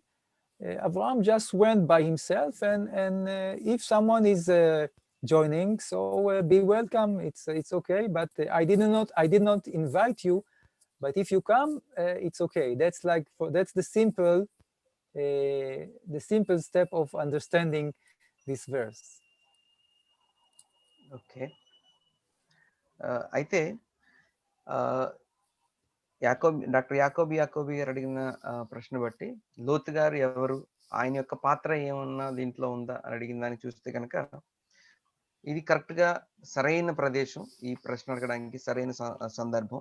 ఎందుకంటే 4వ వచనంలోనే దాన్ని చెప్పడం జరుగుతుంది. అయితే 4వ వచనంకి వెళ్లే ముందు మనం ఇప్పటి వరకు చూసిన విషయాల్ని మనం గమనిస్తే కనుక లెఖ అంటే నీ కొరకు వెళ్ళు అని హషేం వారు అబ్రహాం గారికి చెప్పడం జరిగింది. ఇంకా చెప్పాలంటే నువ్వు ఒక్కడవే వెళ్ళు, నీ కోసం మాత్రమే వెళ్ళు అని చెప్పడం జరుగుతుంది ఇక్కడ. కానీ ఇక్కడ 4వ వచనం మనం చూస్తే కనుక హషేం అతనితో చెప్పిన ప్రకారం అబ్రాము వెళ్ళెను, లోతు అతనితో కూడా వెళ్ళెను. అబ్రాము హారాన్ నుండి బయలుదేరినప్పుడు 75 ఏళ్ళ ఈడగలవాడు. అంటే ఇక్కడ మనం విషయాన్ని అర్థం చేసుకుంటే ఇక్కడ ఉన్న వచనాన్ని బట్టి కూడా అబ్రాహాము గారిని నువ్వు అందరినీ వెంట పెట్టుకుని వెళ్ళు అని మాత్రం చెప్పలేదు. నీ కొరకు అంటే నువ్వు ఒక్కడే వెళ్ళు అని చెప్పడం జరిగింది. కానీ ఇక్కడ మనం వచనం చూసేసరికి ఆయనతో పాటు ఇక్కడ లోతు గారు కూడా వెళ్ళడం జరిగింది. అంటే ఆయనకి ఒక తోడు కూడా ఉండడం జరిగింది. కానీ ఇక్కడ మనం అర్థం చేసుకోవాల్సింది ఏంటంటే ఈ వచనం మొదటి భాగంలో చూస్తే కనుక హషేం అతనితో చెప్పిన ప్రకారం అబ్రాహాం వెళ్ళింది. అంటే అబ్రాహాం గారికి ఏదైతే హషేం వారు చెప్పారో దాన్ని ఫాలో చేసుకుంటూ ఆయన వెళ్ళిపోయారు. ఆయన ఎవరిని మీరు రండి, మీతో నాతో పాటు రండి, నాతో వెళ్ళండి అని చెప్పలేదు. కానీ ఆయనకి ఆజ్ఞాపించిన ప్రకారం ఆయన వెళ్ళడం జరిగింది. అయితే లోతు గారు అయితే ఓకే నేను కూడా నీతో వస్తాను అంటే ఓకే, అది నీ యొక్క ఉద్దేశం, రావాలనుకుంటే రావచ్చు. కానీ ఇది నాకు చెప్పబడింది, హషేం గారు నాకు చెప్పబడింది, నేను వెళ్తున్నాను అని అబ్రాహాం గారు వెళ్ళడం జరిగింది. ఆయనతో పాటు లోతు గారు కూడా రావడానికి ఇష్టపడ్డారు. సో ఆయన కూడా వెళ్ళడం జరిగింది. ఇంతవరకు ఈ విషయాన్ని ఇంతవరకు అర్థం చేసుకోవచ్చు మనం. అవకాశం. Okay. Yeah. Now, Jacobi sir has something to say. Oh, yes. I didn't finish the answer, but okay. Yeah. Okay. Please continue. Shall I continue? Yeah. Yes. Sir. Okay. That was just the introduction of the answer. Now the answer, the full answer. Let's talk about who is this Lot and what this name Lot? What this name means in Hebrew, and not just in Hebrew. Well, Lot is something interesting because it's not clear. It's not clear. Is it positive or negative person or even concept? Because the name Lot in Hebrew, it means something like covered, something unclear, something hidden that you cannot clearly see. That is Lot in Hebrew. And also, if you look at the Aramaic translation, in the Aramaic language, Lot means cursing. So it's a curse. So from one hand, it's a curse, Lot.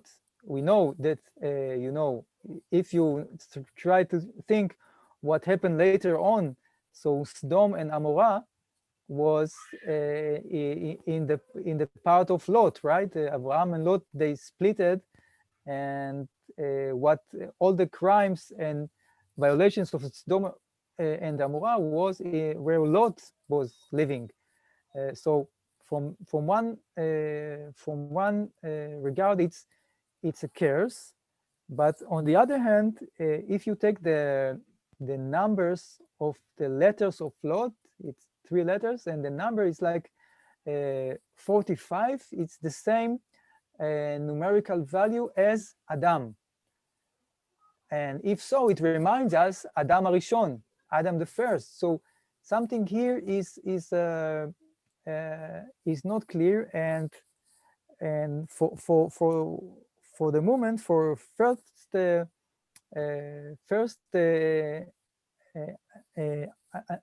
analysis, we can say that Lot he serves this mission of Abraham because he was he is on the edge, from the edge is the edge of the nations of humanity, Sodom and Amorah, the worst place, and nonetheless we know that Abraham's mission is to be a blessing for all the families of the earth. So you take the most radical point and you grab it and you want to bring it to the redemption, bring it to the light of Hashem, right? And just to end with the notion that we also have that eventually, the Redeemer, the Mashiach, King David,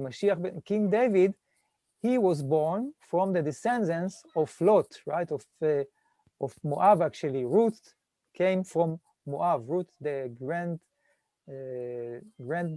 grandmother of King David, came from Moab, and Moab is the son of Lot. So you see that the process of redemption always takes some radical sparks, like in order to bring the full redemption.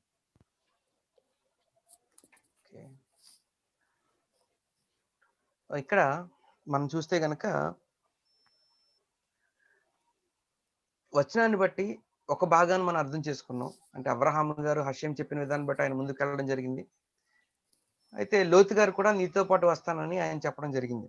అయితే ఇప్పటి వరకు లోతు గారి యొక్క పాత్ర అనేది అది పాజిటివా, సానుకూలంగా ఉందా, లేకపోతే నెగిటివ్ దృక్పథంలో ఉందా అనేది మనకు అర్థం కావట్లేదు. ప్రతికూలంగా ఉందా, సానుకూలంగా ఉందా అనేది. అయితే మనం యాక్చువల్గా ఆ యొక్క లోతు అనే పేరుని గమనిస్తే కనుక మనం ప్రతిసారి వారి యొక్క క్యారెక్టర్ అనే దాన్ని మనం పేరుని బట్టి కూడా మనం చాలా విషయాలు తెలుసుకుంటూ ఉంటాం. ఇప్పుడు లోతు అనే పేరుని మనం గమనిస్తే కనుక హిబ్రూలో దాని యొక్క అర్థాన్ని మనం గమనిస్తే అది దాచబడినది, లేకపోతే కప్పి ఉంచబడిన ఒక విషయం, లేదా దాచబడిన విషయం అనే అర్థం వస్తుంది లోత్ అనే పేరుకి. అయితే అరమైక్ ట్రాన్స్లేషన్ మనం చూస్తే కనుక దానికి కర్స్, శాపం అనే అర్థం ఉంది. అయితే మనకి తర్వాత జరిగిన పరిస్థితులు కూడా తెలుసు. లోతు గారు వెళ్ళిన ప్రాంతంలో సొదొమ గొమొరాలో ఆ యొక్క నాశనకరమైన పరిస్థితి రావడం అనేది, ఆ 2 పట్టణాలు నాశనం అయిపోవడం అనేది మనం చూస్తూ ఉంటాం. అయితే ఇంకొక గొప్ప విషయం కూడా అది లోతు గారి దగ్గర దాచబడి ఉంది. ఏంటంటే ఆ లోత్ అన్న పదం యొక్క అక్షరాల్లోని నెంబర్స్ అన్ని మనం కలిపినప్పుడు 45 అనే అంకె వస్తుంది. అదే అంకె ఆదాము గారి పేరైన ఆదాం అనే అక్షరాలు తీసుకున్నప్పుడు కూడా 45 అనే అంకె వస్తుంది. అంటే ఒక విధానంలో అంటే మొట్టమొదటి మనిషి అయిన ఆదాం అనే ఆ పేరులోని నెంబర్ కూడా దీంతో ఈక్వల్ అవుతుంది. అంటే మనం ఇక్కడ చూస్తే కనుక ఫస్ట్ మూమెంట్లో ఆయన అబ్రహాం గారి యొక్క ఉద్దేశానికి సర్వ్ చేసేవారిగా మనకు కనబడుతుంది. ఆయనతో పాటు నేను వస్తాన్న విషయంలో. అయితే తర్వాత పరిస్థితి చూసినప్పుడు ఆ సొదొమ గొమొర్రా విషయాలు చూసినప్పుడు నాశనం తీసుకొచ్చిన విషయంగా చూస్తున్నాం. అయితే ఇక్కడ మనం అర్థం చేసుకోవాల్సిన విషయం, కనెక్ట్ చేసిన విషయం ఏంటంటే అబ్రహాం గారి యొక్క మిషన్ లేకపోతే ఆయన యొక్క బాధ్యత లేకపోతే ఆయన యొక్క మిషన్ ఏంటంటే ప్రపంచ దేశాలన్నిటికీ కూడా ఆ యొక్క విడుదల లేకపోతే ఆశీర్వాదకరంగా వారు ఉండాలి, ఆశీర్వాదం తీసుకురావాలనేది అబ్రహాం గారి విషయం అయినప్పుడు ఇక్కడ మనం చూసినప్పుడు లోతు గారు ఆయనతో పాటు వెళ్ళడం జరిగింది. అబ్రహాం గారు వారందరికీ ఆశీర్వాదకరంగా ఉండేలా అబ్రహాం గారు ఉండాలనేది ఆయన మిషన్గా ఉంది. అయితే తర్వాత జరిగిన పరిస్థితులు మనం గమనిస్తే గనక లోతు గారి కుటుంబం నుంచే మషియాక్ అయిన దావీదు గారు కూడా రావడం జరిగింది. ఎందుకంటే మన రూతు గారు ఈ లోతు గారి కుటుంబం నుంచి వచ్చారు. ఆవిడ మోయాబీయురాయలు. అయితే ఆవిడ యొక్క మనవడైన దావీదు గారు గ్రేట్ మషియాక్ అయిన దావీదు గారు వారి కుటుంబంలోంచి రావడం జరిగింది. అంటే ఆ రెండింటిని చూసుకుంటే కనుక అబ్రహాము గారితో పాటు వెళ్ళిన వారితో పాటు తనకు తానుగా వెళ్ళిన లోతు గారి కుటుంబం నుంచే ప్రపంచమంతటికి ఆ యొక్క విడుదల లేదా ప్రపంచమంతటికి ఆశీర్వాదకరంగా ఉండే మషియా గారు ఆయన కుటుంబం నుంచి రావడం జరిగింది. అవకాశాలు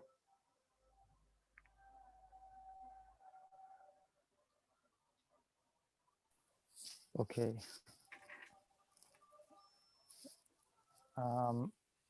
Right. So we see that Abraham takes Lot not from his decision, but it was just someone that chose to join the journey, and that's what we see in verse number 4. And now let's move to verse number 5 and see something that looks quite the total opposite of what we said so far.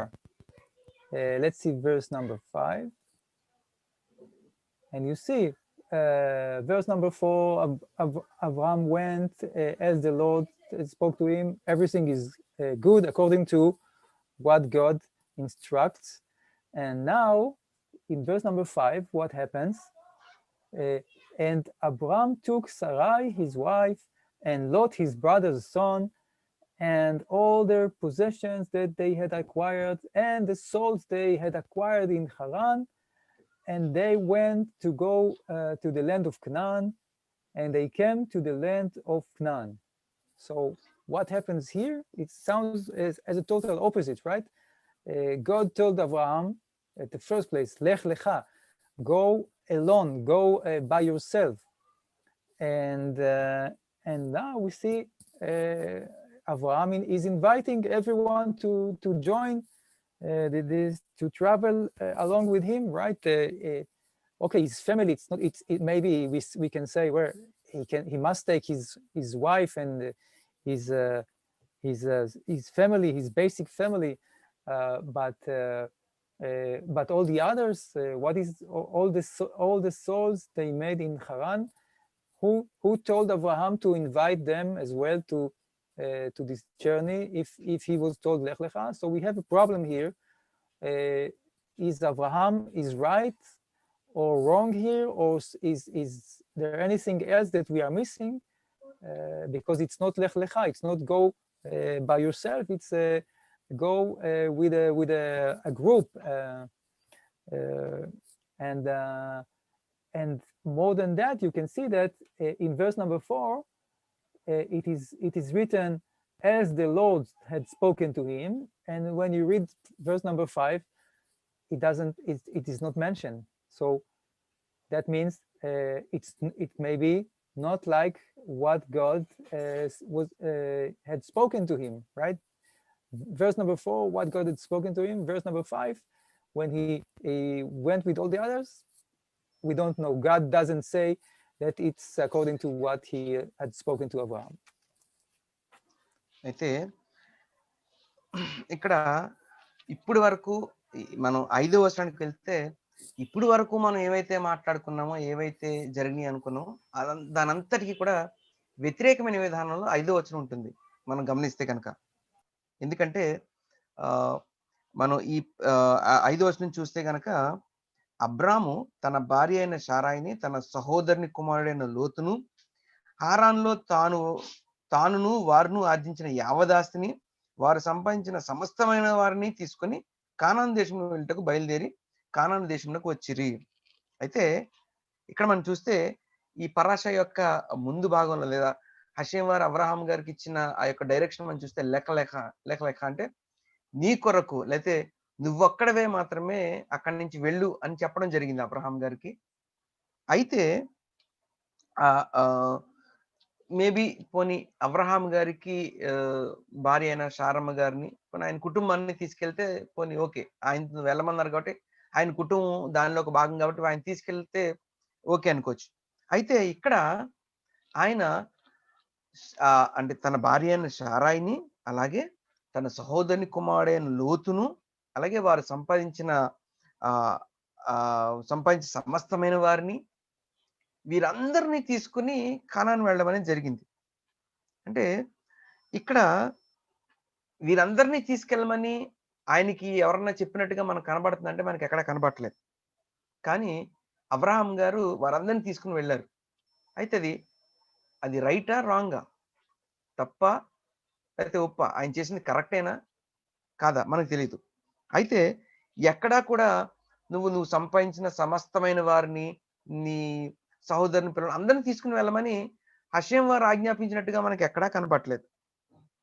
అయితే ఇక్కడ జరిగిన పరిస్థితి చదువుకున్న వచనాలను బట్టి చూస్తే ఏదైతే Hashem వారు చెప్పారో ఆ విధానంలో కాకుండా అబ్రహాం గారు వేరొక విధానంలో అక్కడ నుంచి వెళ్ళడం అనేది జరిగింది అనేది మనకి ఇక్కడ 5వ వచనాన్ని బట్టి మనకు అర్థమవుతుంది.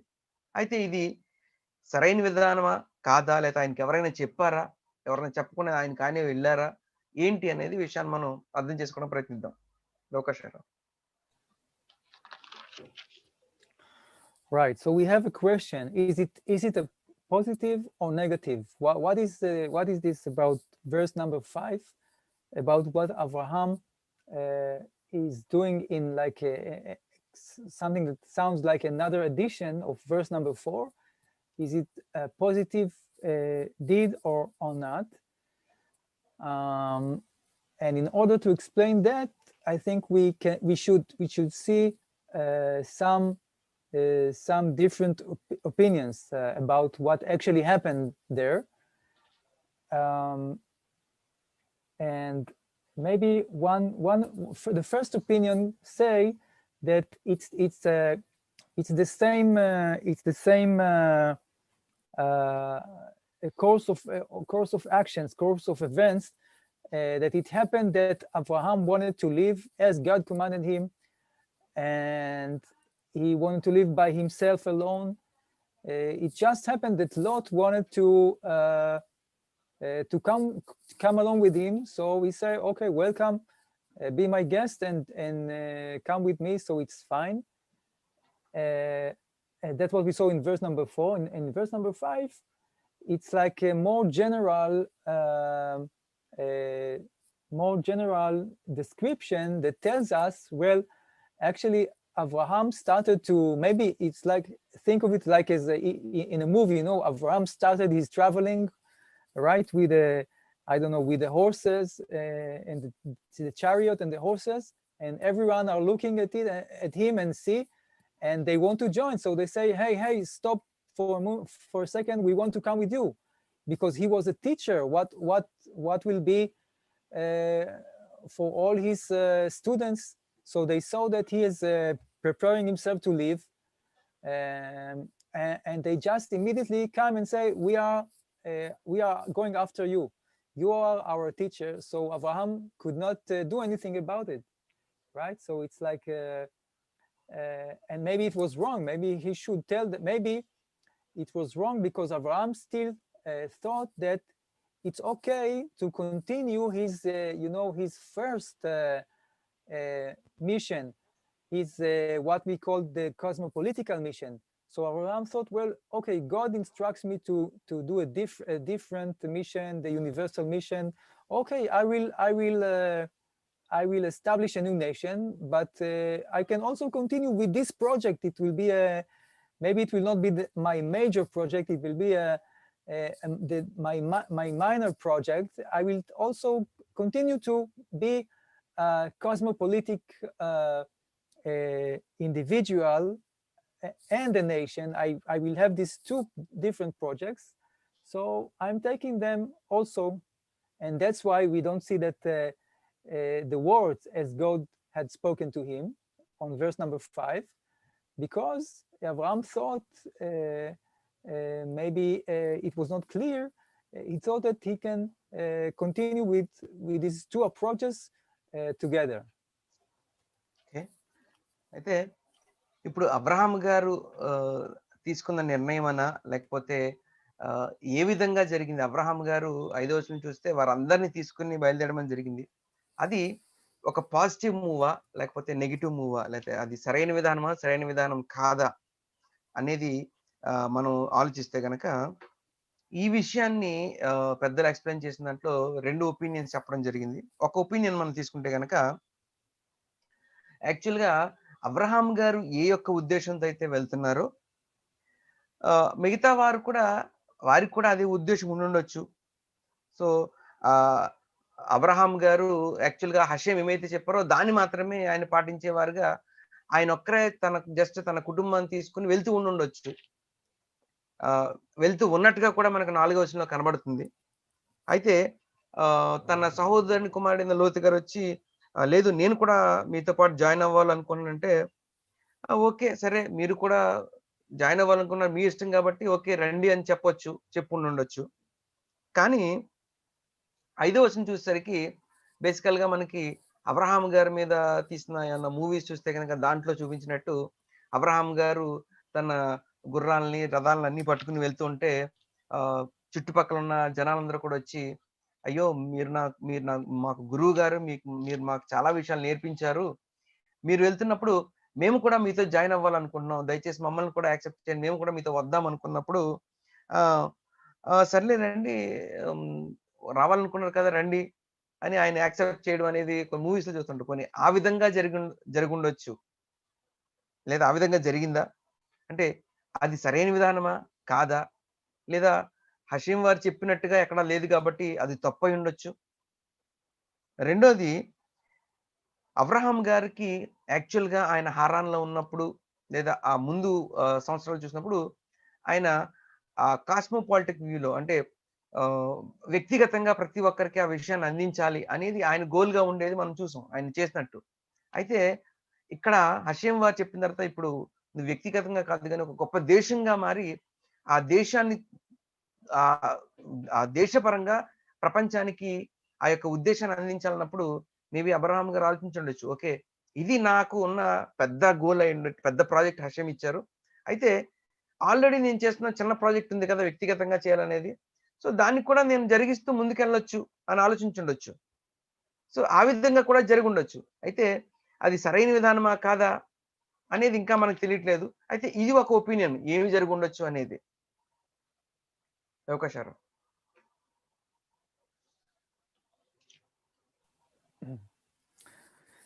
Yes, now I want to now move to another way to explain what actually happened historically for this purpose, and show this alternative explanation. We know from verse number 4 that Abraham did what he was told by God, Lech Lecha. He just went, and maybe only Lot came along with him. And it is possible to see it as that Abraham went twice actually. So the first time he went was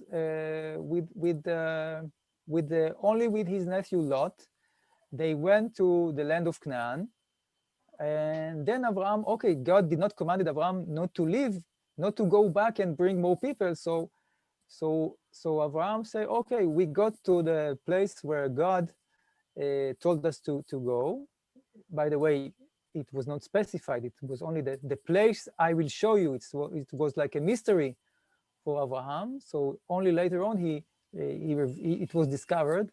And then, according to verse number 5, Abraham went back and said, well, I want to also to take my wider family and all the souls that we converted in Haran. We want to take all of them also because we are a nation, but we want to continue with the cosmopolitic project as well. So that's why Abraham went twice. That is the second approach, or the second explanation about the differences. So God was not happy about it. It was free for him to choose. So we are not sure if it's good or bad. We will see it later on, following the later verses. Okay, అయితే ఇంకొక opinion లేదా ఇంకొక విధానంలో దాన్ని మనం అర్థం చేసుకుంటే పెద్దలు ఏం చెప్పారంటే, ఇంకొక ఒపీనియన్లో యాక్చువల్లీ ఆ 4వ వచనంలో చూపించినట్టు అబ్రహాం గారు హషేం వారు చెప్పినట్టు ఆయన ఒక్కరే వెళ్ళడం, ప్రయాణం చేయడం జరిగింది చెప్పినప్పుడు. అయితే లోతు గారు కూడా నేను మీతో వస్తానన్నప్పుడు ఓకే, అది నీ యొక్క చాయిస్ అంటూ ఆయన కూడా ఆయన ఫాలో చేస్తున్నప్పుడు ఓకే, ఫాలో చేస్తే చేయని చెప్పి తీసుకెళ్ళడం జరిగినట్టుగా మనం 4వ వచనంలో చూస్తూ ఉంటాం. అయితే ఇంకొక ఒపీనియన్ ఏం చెప్తారంటే, అబ్రహాం గారు ఒక్కసారి కాదు 2 సార్లు వెళ్ళడం జరిగింది. మొట్టమొదటిసారి హషేం వారు ఏదైతే వారికి ఆజ్ఞ ఇచ్చారో ఆజ్ఞను పాటిస్తూ ఆయన వెళ్ళిపోవడం జరిగింది, ఆయన ఒక్కరుగా. అయితే రెండోసారి నువ్వు తిరిగి వెళ్ళి మరలా నీ ప్రజలను తీసుకురావద్దు అని హషేం వారు ఎక్కడ చెప్పినట్టు లేదు. కాబట్టి ఆయన ఓకే, నన్ను వెళ్ళమన్నారు, నువ్వు వెళ్ళాను అంటే ఎక్కడికి వెళ్ళాలి ఏంటి అని ఈ పర్టికులర్ ప్లేస్, ఇక్కడ ప్లేస్ లో ఇక్కడ ఉండాలని ఇంకా స్పెసిఫిక్ గా ఏం చెప్పలేదు. కాబట్టి ఓకే, ఆయన వెళ్ళమన్నారు, ఈయన వెళ్ళారు. అయితే తిరిగి మరలా వెళ్ళి నీ వాళ్ళని తీసుకురావద్దు అని ఎక్కడ చెప్పలేదు. కాబట్టి ఆయన రెండోసారి మరలా వచ్చి ఆయన ఎవరెవరినైతే ఆ యొక్క ఏకదేవారాధనలో ఆ ఏకదేవుని పరిచయం చేశారో వారందరినీ, ఆ సమస్తమైన వారిని తీసుకుని తిరిగి మళ్ళా వెళ్ళడం జరిగింది అనే విషయం పెద్దలు ఇంకొక ఒపీనియన్ చెప్తారు. అది 5వ వచనంలో రాయబడిందని పెద్దలు చెప్తారు. అయితే ఇక్కడ అబ్రహాం గారికి ఉన్న ఆ యొక్క స్వేచ్ఛను బట్టి ఆయన ఆ నిర్ణయం తీసుకున్నట్టుగా పెద్దలు ఒక ఒపీనియన్ చెప్తారు. అయితే ఆ నిర్ణయం కొన్ని ఈ విధంగా ఇది జరిగిందని ఆలోచిస్తే ఆ నిర్ణయం సరైందా కాదా అది మనకి ఇంకా పూర్తిగా తెలియదు. అంటే ఆ విధంగా ఆయన చేయడం అనేది అది సరైన అవగాహనైనా లేకపోతే సరైన నిర్ణయమైనా కాదా అది మనకు తెలియదు. ఇలా 2 ఒపీనియన్స్ పెద్దలు చెప్తారు ఇక్కడ జరిగింది ఏంటి అనే విషయం కోసం. అవకాశారు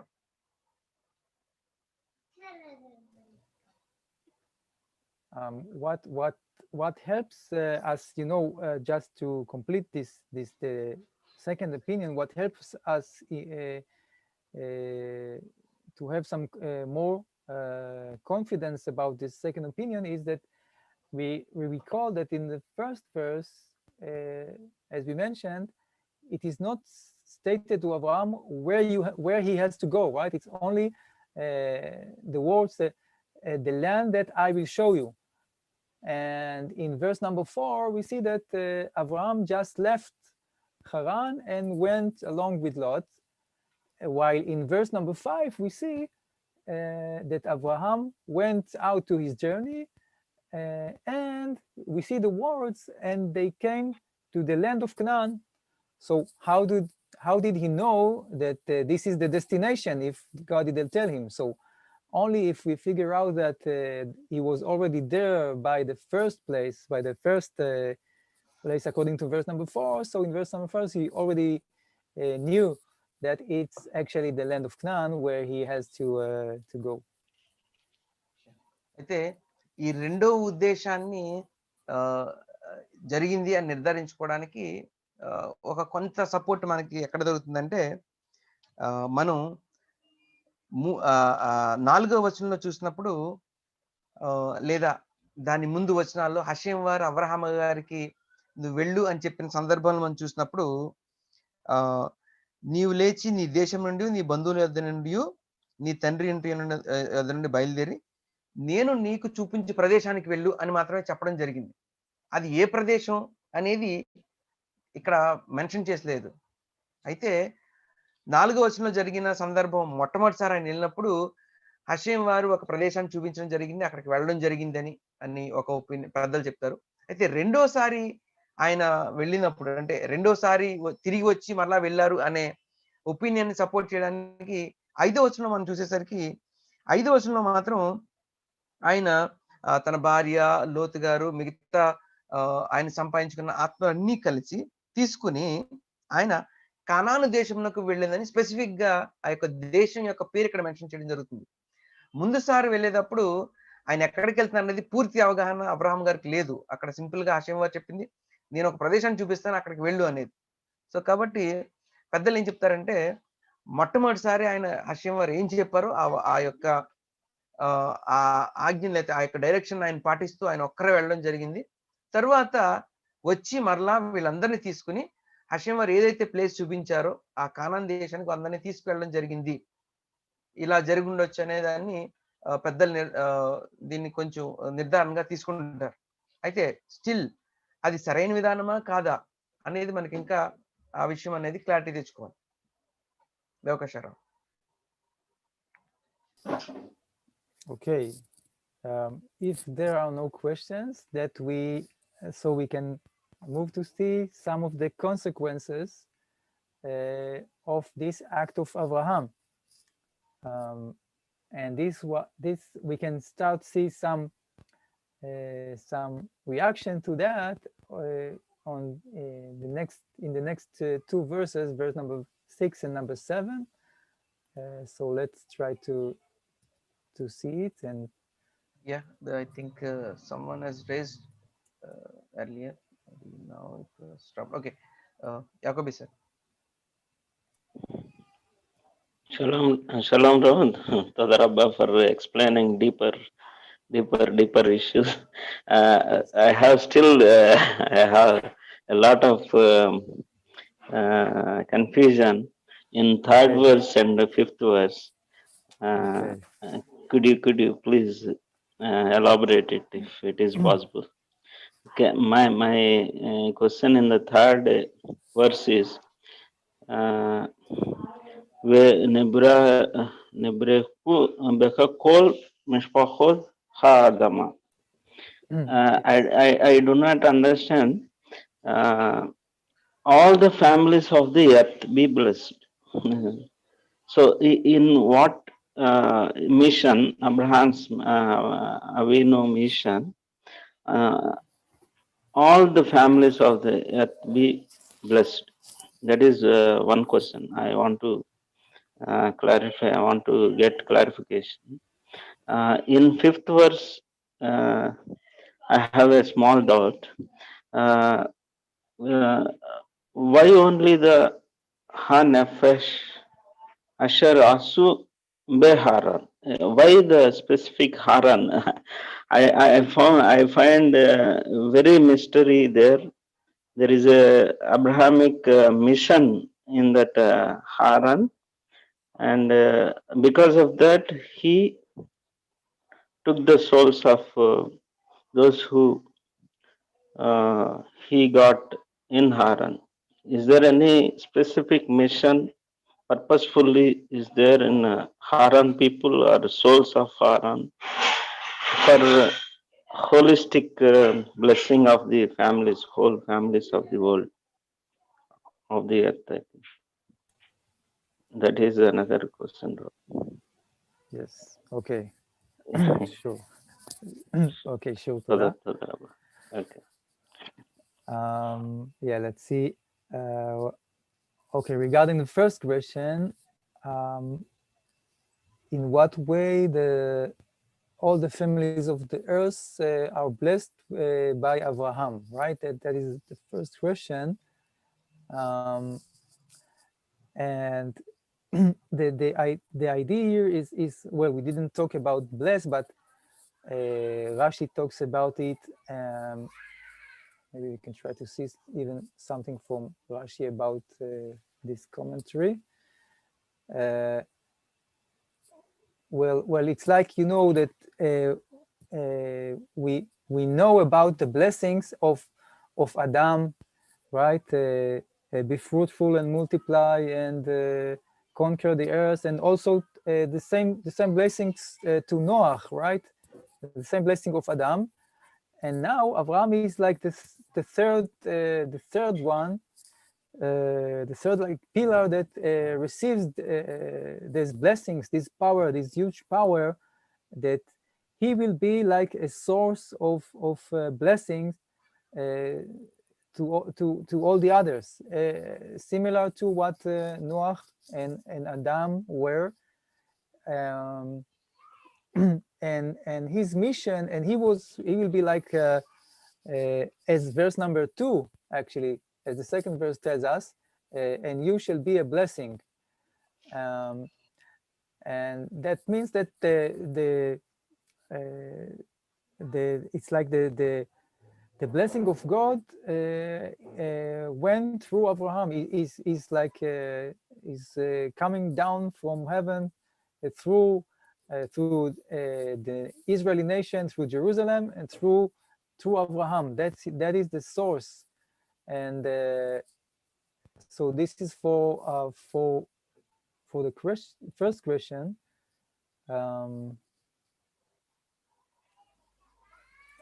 And I think we also mentioned, you know, this illustration about the fruit of the grapes. That it's like Abraham is like the roots, and it's like you take a branch, and nivrechu. It's like kind of agricultural illustration that. You take a branch and you stick it inside the earth, and it helps to bring other fruits and branches. So Abraham is like the ground for the other nations to be prosperous and bring fruits. It's like this is the blessing of Abraham. This is the word nivrechu. So this is about the blessings, okay? And then the second question is, okay, maybe Israel Garu can translate, and we'll see the next question. Okay. అయితే doctor యాకోబ్ గారు 2 ప్రశ్నలు అడగడం జరిగింది. దాంట్లో మొట్టమొదటి ప్రశ్న మనకి ఈ 12వ అధ్యాయం 2వ వచనం 3వ వచనంలో చూపించినట్టుగా అబ్రహాం గారిని హషేము చెప్పిన విధానం బట్టి, నిన్ను గొప్ప జనంగా చేసి నిన్ను ఆశీర్వదించి నీ నామను గొప్ప చేస్తాను, నీవు ఆశీర్వాదంగా ఉందువు, నిన్ను ఆశ్రదించి వారిని ఆశ్రదించదను, నిన్ను దూషించి వారిని దూషించదను, భూమి యొక్క సమస్త వంశములు నీ యందు ఆశీర్వదించబడును అని అబ్రహాం గారితో చెప్పడం జరిగింది. అయితే అది ఏ విధంగా సాధ్యపడింది, ఏ విధంగా ఆయన సమస్త వంశములకు ఆశీర్వాదకరంగా మారారు అనేది మొదటి ప్రశ్న. దానికి రబీ గారు సమాధానం చెప్తూ, యాక్చువల్గా 2వ వచనంలోనే చెప్పబడినట్టు, 2వ వచనం చివరి భాగంలో మనం చెప్పబడినట్టు, అక్కడ అబ్రహాం గారికి చెప్పిన విషయం ఏంటంటే, నీవు ఆశీర్వాదంగా ఉంటావు, ప్రపంచ దేశానికి ఆశీర్వాదంగా ఉంటావు అనేది ఏ విధంగా ఆశీర్వాదంగా ఉన్నది అనేది మనం చూస్తే, ఆ తరువాత అబ్రహాం గారి తరం నుండి వచ్చిన ఇత్సాక్ గారి నుంచి యాకోబు గారు, ఆ యాకోబు గారి ద్వారా వచ్చిన ఆ ఇజ్రాయేల్ ద్వారా దేవుని యొక్క మహిమ అనేది ఆ యెరూషలేం పట్టణం ద్వారా, మందిరం ద్వారా, వారు చేసిన విధానం ద్వారా ప్రపంచం అంతటికి కూడా ఆ దేవుని యొక్క విధానం అనేది అబ్రహాం గారి నుండి రావడం జరిగింది, లేదా ఆయన యొక్క తరాల నుండి ప్రపంచానంతటికి అందడం జరిగింది, లేదా ప్రపంచం అందరికీ అవకాశం దొరికింది వారి ద్వారా. సో ఈ విధంగా కూడా మనం అర్థం చేసుకోవచ్చు అబ్రహాం గారి ద్వారా ప్రపంచ దేశాలను ఏ విధంగా ఆశీర్వదించబడ్డాయి అనేది.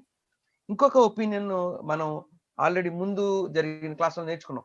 అంటే అబ్రహాం గారు ఏ విధంగా ఆశీర్వాదకారకంగా అయ్యారంటే, మనం ఒక ద్రాక్ష తీగని ఎలా అయితే కొత్త మొలక తీసుకొస్తాం అనే దాన్ని, ఒక పద్ధతిని మనం నేర్చుకున్నాం. ఆ యొక్క తీగని మనం వంచి భూమిలో దాన్ని కప్పు పెట్టినప్పుడు, ఆ కప్పు పెట్టిన భాగం నుండి వేర్లు వచ్చి తిరిగి మరలా అది ఇంకొక కొత్త తీగగా అది ప్రారంభమవుతుంది. అంటే ఆ మొదల నుంచి ఏదైతే ఆ రూట్ చెట్టు ఉందో, అంటే ఒక చెట్టుని తీసుకుంటే ఆ చెట్టు నుంచి కొన్ని వందల చెట్లు, కొన్ని వేల చెట్లుగా అది తిరిగి మళ్ళీ ఇండివిజువల్ చెట్లుగా అభివృద్ధి చేసే పరిస్థితి. దానంతటికీ అభివృద్ధి చెందడానికి కింద ఏ భూభాగం అయితే ఉందో, ఏదైతే సపోర్ట్ చేస్తుందో, ఆ యొక్క సపోర్ట్ అనేది అబ్రహాం గారు ఈ భూమి మీద ఉన్న సమస్త వంశంలో కూడా తిరిగి వారికి వారుగా ఇండివిజువల్ గా ఎదగడానికి ఆ యొక్క అవకాశం లేదా ఆ యొక్క సారాన్ని ఇచ్చే ఆ సారమే అబ్రహాం గారుగా మనం అర్థం చేసుకోవచ్చు. ఆ యొక్క విధానాన్ని బట్టి అక్కడ ఉపయోగించిన పదాలను బట్టి అబ్రహాం గారిని ఆ విధంగా పెద్దలు చెప్పడం జరిగింది. కాబట్టి అబ్రహాం గారి ద్వారా వచ్చిన ఇజ్రాయేలు ఏదైతే ఉందో, ప్రపంచం అంతటికి యొక్క దేవుని యొక్క మహిమను తీసుకురావడం ద్వారా ప్రపంచ దేశాలన్నీ కూడా ఇప్పుడు ఆశీర్వదించబడుతున్నాయి. అది ఏర్పడింది లేదా అది వచ్చింది అబ్రహాం గారి నుండి, వారి తరం నుంచి. కాబట్టి ఆ విధంగా అర్థం చేసుకోవచ్చు మొట్టమొదటి ప్రశ్న. సో రెండో ప్రశ్నకి వెళ్దాం. Okay, I think we can see also some nice commentary of Rashi about this question of Dr. Yaakov Gilor about the blessing. What does it mean to be a blessing for others? Well, well, you know, it's like the power of blessing. Everyone that Abraham blesses, you see the outcomes. You see how he indeed become blessed and rich and wealthy, and with all with all the good blessings of the Torah, right? Yeah, Abraham blessed his children, Yitzchak and Ishmael, right? And you see the blessing for Ishmael. We didn't get to it, but it's we will see the different type of blessing in the term of quantity to Ishmael, to be a head of many nations, right? That's for Ishmael. And also for Yitzchak, maybe it's the blessing of quality, to be blessed by the wisdom, by the connection with God Hashem. That is about Yitzchak. And Rashi tells us here also about it's a simple blessing of money. And I will bless you, Rashi tells us, with money, right? That is taken from the Midrash. Okay. అయితే ఇప్పుడు doctor Yakobi గారు అడిగిన ప్రశ్నకి మనం ఇంకొంచెం వివరణ, రాశి గారి వివరణ కూడా మనం చూస్తే కనుక ఆ రెండో వచనం యొక్క వివరణ మనం చూస్తే ఇక్కడ రాశి గారు ఏం చెప్తున్నారంటే, అబ్రహాం గారిని ఆశీర్వదించిన విషయం అనేది రెండు విధాలుగా. ఒకటి క్వాంటిటీ పరంగా, అంటే పరిమాణం పరంగా, అలాగే క్వాలిటీ పరంగా, అంటే దానిలో నాణ్యత పరంగా కూడా. అంటే ఎలా క్వాంటిటీ పరంగా మనం చూడడం అంటే, మనకు అందరికీ తెలుసు ఇష్మాయేల్ గారు ద్వారా వచ్చిన అబ్రహాం గారి తర్వాత ఇష్మాయేల్ గారు, వారి తర్వాత వచ్చిన సంతానం చూస్తే వారందరూ చాలా క్వాంటిటీ పరంగా చాలా అభివృద్ధి, చాలా మంది ఆ నెంబర్స్ పరంగా మనం చూస్తే అభివృద్ధి చెందడం జరిగింది. అదే సందర్భంలో ఇస్సాకు గారిని చూసినప్పుడు ఆ నాణ్యత పరంగా, దేవుని యొక్క విజ్డమ్, ఆయన యొక్క జ్ఞానం పరంగా వారు ఎంతగా అభివృద్ధి చెందారనేది కూడా చూడొచ్చు. అంటే అలాగే క్వాలిటీ, క్వాంటిటీ రెండు విధాలుగా కూడా ఆశీర్వదించడం జరిగింది. అదే సందర్భంలో రాశి గారు ఇంకొక విషయాన్ని కూడా గుర్తు చేస్తుంది. ఏంటంటే ఆయన ధనం పరంగా కూడా ఆశీర్వదిస్తానని అక్కడ చెప్పడం జరిగింది అని రాశి గారు ఎక్స్ప్లెయిన్ చేస్తారు. అంటే అన్ని విధాల్లో కూడా ఆయన నేను ఆశీర్వదిస్తాను అని అక్కడ ఆశీర్వదించడం జరిగినట్టుగా రాశి గారు చెప్తున్నారు.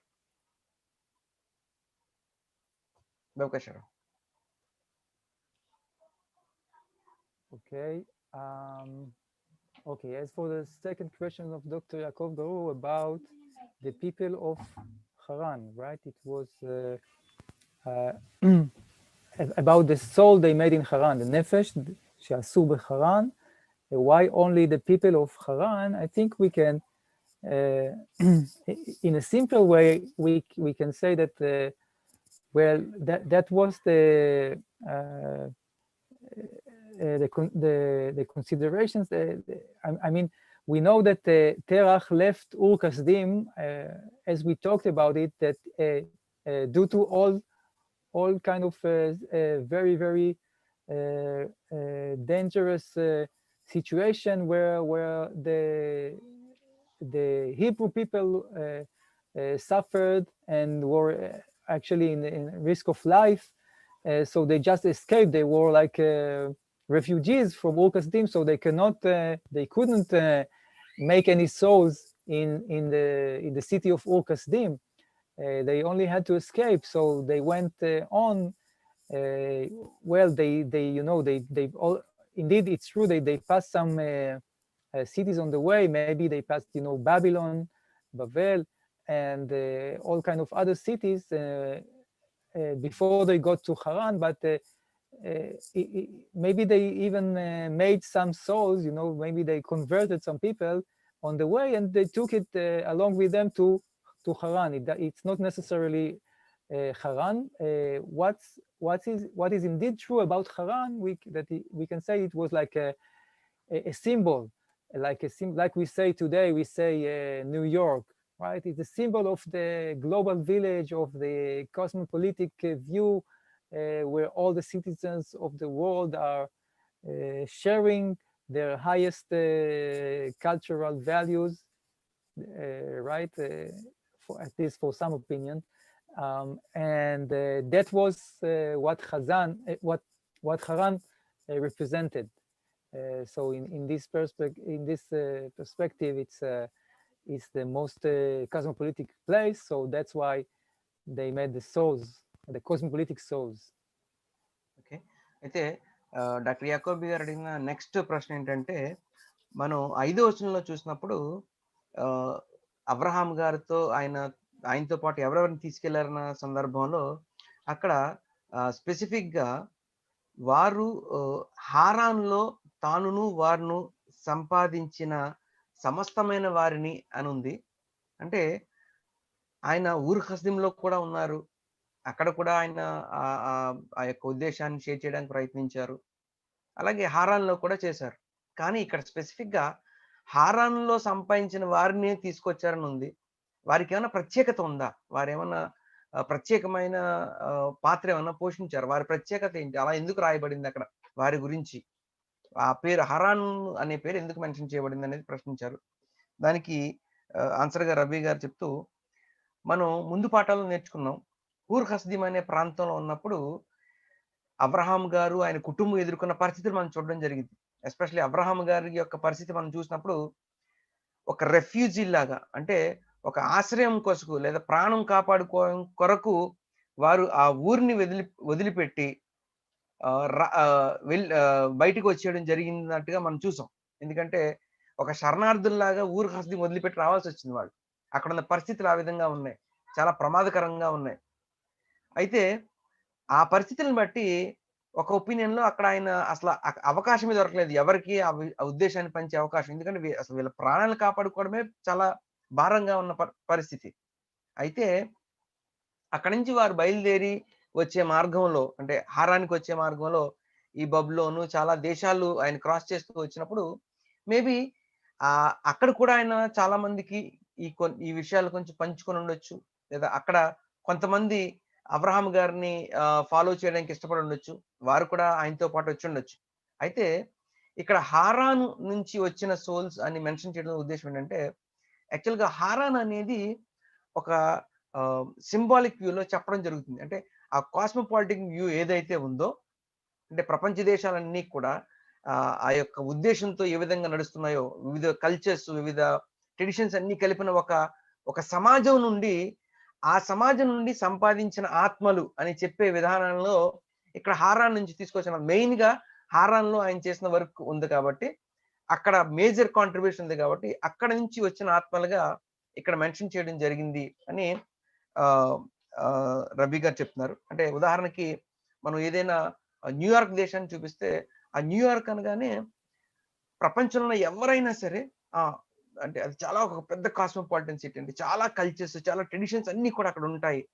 ప్రతి దేశం నుంచి వెళ్ళే వారు కూడా అక్కడ ఉంటారు. వారు దాని యొక్క గౌరవించుకుంటూ ఆ యొక్క ట్రెడిషన్ ని ఇచ్చిపుచ్చుకుంటూ ఉంటారు, లేకపోతే దానితో కలిసి ఉంటారనే ఒక సింబాలిక్ గా చెప్తాం న్యూయార్క్ దేశం అనేదాన్ని.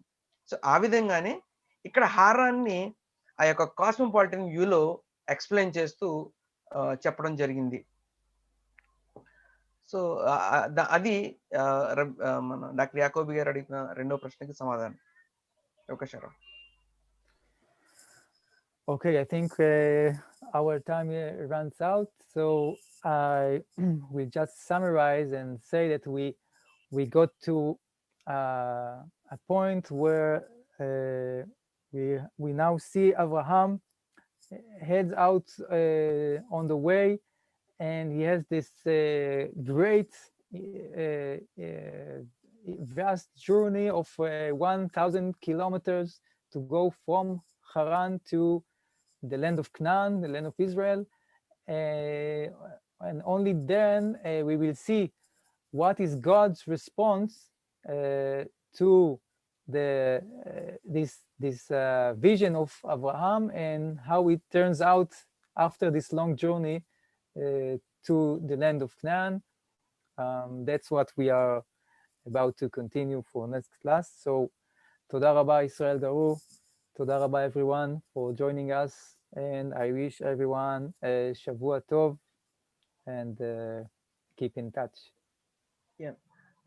అయితే మనం సమయం అయింది కాబట్టి మనం ఈ వారం క్లాస్ ముగించుకుందాం. సో ఈ వారం క్లాస్ ముగించుకునే ముందు ఈ రోజు నేర్చుకున్న విషయాన్ని ఒకసారి మనం చూస్తే కనుక అబ్రహాం గారికి ఇచ్చిన ఆ యొక్క బాధ్యతని కానీ లేకపోతే ఆయనకి ఇచ్చిన ఛాలెంజ్ ఏంటనేది మనం చూసాము. ఆ యొక్క ఛాలెంజ్ లో దేశంగా ఏర్పడినప్పుడు, దేశంగా ఆ యొక్క ఉద్దేశాన్ని ప్రకటించేటప్పుడు లేదా వ్యక్తిగతంగా ప్రకటించేటప్పుడు ఆ రెండింటి మధ్య వ్యత్యాసాన్ని లేదా మెరిట్స్ డిమెరిట్స్ ని చూసాం. అలాగే ఇప్పుడు అబ్రహాం గారు ఈ వారం ఇప్పుడు మనం ఈ రోజు మాట్లాడుకున్న విషయం చూస్తే అబ్రహాం గారు ఒక 1000 కిలోమీటర్ల జర్నీ ప్రారంభించారు హారాన్ నుంచి కానాన్ దేశానికి. అయితే ఆయన వెళ్ళడం జరిగింది. అయితే ఆయన వెళ్ళిన విధానాన్ని మనం ఈ 12వ అధ్యాయంలో మనం గమనించినప్పుడు 2 ఒపీనియన్స్ కనబడుతున్నాయి. 2 సార్లు వెళ్ళినట్టుగా మనకు పెద్దలు చెప్పిన దాన్ని బట్టి మనకు అర్థమవుతుంది. ఒకసారి హషేమ్ యొక్క చిత్తాన్ని బట్టి ఆయన ఏదైతే చెప్పారో ఆ విధంగా ఆయన ఇండివిజువల్ గా వెళ్ళడం, రెండోసారి తిరిగి మరలా వచ్చి ఆయన సంపాదించిన సోల్స్ అన్ని పట్టుకుని వారందరినీ పట్టుకుని తిరిగి వెళ్ళడం అనేది జరిగింది. అయితే ఇక్కడ హషేమ్ ఆయనకి ఒక ఛాలెంజ్ లేదా ఒక బాధ్యత ఇచ్చినప్పుడు దానిలో అబ్రహాం గారు కూడా ఆయన యొక్క ఫ్రీ చాయిస్ ని బట్టి కొన్ని విషయాలు చేయడం జరిగింది. ఆయన వీరందరినీ కూడా తీసుకువెళ్ళడం జరిగింది. అయితే ఈ ఉద్దేశం అనేది ఎంతవరకు సరైనది, లేదా ఆయన అలా చేసిన ఆ కార్యాన్ని బట్టి తరువాత ఏం జరిగింది, దేవుని యొక్క రెస్పాన్స్ ఎలా ఉంది, లేదా జరిగిన విషయాలు ఏంటి, ఆ పరిస్థితులను బట్టి తర్వాత జరిగిన విషయాలు ఏంటి అనేది ముందు క్లాస్ లో మనం నేర్చుకుందాం. అందరికీ తోదా రబ్బా అండి. Toda Rabbi for wonderful class today, for revealing individual, as you said before in the first instance. If you come to Andhra Pradesh as a single personal being, as a representative of Israel, we understand in this concept. You explained in 2 journeys of Abraham to Canaan, the Holy Land, and I also appreciate, or I want to know more about the Noahide blessing is also there in the Abrahamic family affair. Holistic blessings are there, and Abrahamic mission also there is a lot of appeal is there of monotheism and 7 Noahide laws, not like Islamic propagation and Christian propagation or propaganda. A specific family issue is there with this portion of Bereshith, I think. Very thankful to Berith Olam organization and Toda Rabba for all for participating and studying Tanakh here. Toda Rabba. Thank you. Toda Rabba, Dr. Yaakov. I want to just comment one last very important comment, just for the records, to everyone to know that although we explained this difference, but we definitely have a great plans, you know, to come to Andhra Pradesh, you know, as soon as it will be possible. We have a great plans. We want to be there. We want Rav Yoshua to be in Andhra Pradesh, and you know, when we have the just to have in mind, when we have the, you know, the headquarter in Jerusalem, so we can come with all the powers, equipped with all the powers of Jerusalem. We can come to India, to Andhra Pradesh, and meet everyone, and bring more light of Torah in a direct way. So definitely we have these great plans along. תודה רבה. תודה רבה, תודה רבה. בעזרת השם, Yes. it may come true. Yes, The earliest, we hope. అయితే రబ్బీ గారు అందరికీ ఒక ముఖ్యమైన విషయాన్ని తెలియపరుస్తున్నారు. యాక్చువల్గా బ్రిత్తోలాం సంస్థ ఏదైతే ఉందో ప్రపంచనంతటికి కూడా దేవుని యొక్క వాక్కును ప్రచురం చేస్తున్న సంస్థ. ఇజ్రాయెల్ సంస్థ అనేది ముఖ్యమైన ఆ సంస్థ హెడ్ క్వార్టర్ అనేది దేశంలో ఉన్నప్పటికీ కూడా దేవుని చిత్తం అయితే త్వరలోనే రబ్బీ యారోన్ గిలోర్ గారు, అలాగే రబీ యోషు యాకోబి గారు, లేదా ఎవరో ఒక రబ్బీ మనతో పాటు ఉండడానికి వారు రావడానికి సంసిద్ధంగా ఉన్నారు లేదా ప్రయత్నిస్తున్నారు. సో మనతో పాటు ఉంటూ హెడ్ క్వార్టర్ జెరూసలేం ఉన్నప్పటికీ కూడా ఇండియాలో, ఎస్పెషల్లీ మన ఆంధ్రప్రదేశ్లో మన మధ్య ఉంటూ దేవుని యొక్క లైట్ ని చాలా విరివిగా, ఇంకా విరివిగా పంచాలని బ్రిత్తోలాం సంస్థ వారు ప్రయత్నిస్తున్నారు. సో దేవుని చిత్తం అయితే అది త్వరలోనే జరిగి మనందరికీ కూడా గొప్ప అవకాశం వచ్చే అవకాశం ఉంది. సో ఈ విషయాన్ని రబ్బీ గారు తప్పకుండా తెలియచేయాలనుకుంటున్నారు అందరికీ. తొదరబారో తొదరబా అందరికి క్లాస్కి వచ్చిన అందరికీ తొదరబా అందరికి ఈ వందనాలు. ఒక్క నిమిషం అంటే 3 విషయాలని గుర్తు చేస్తాను. రేపు మనకి ఈ క్లాస్ ఉంది 7 గంటలకి.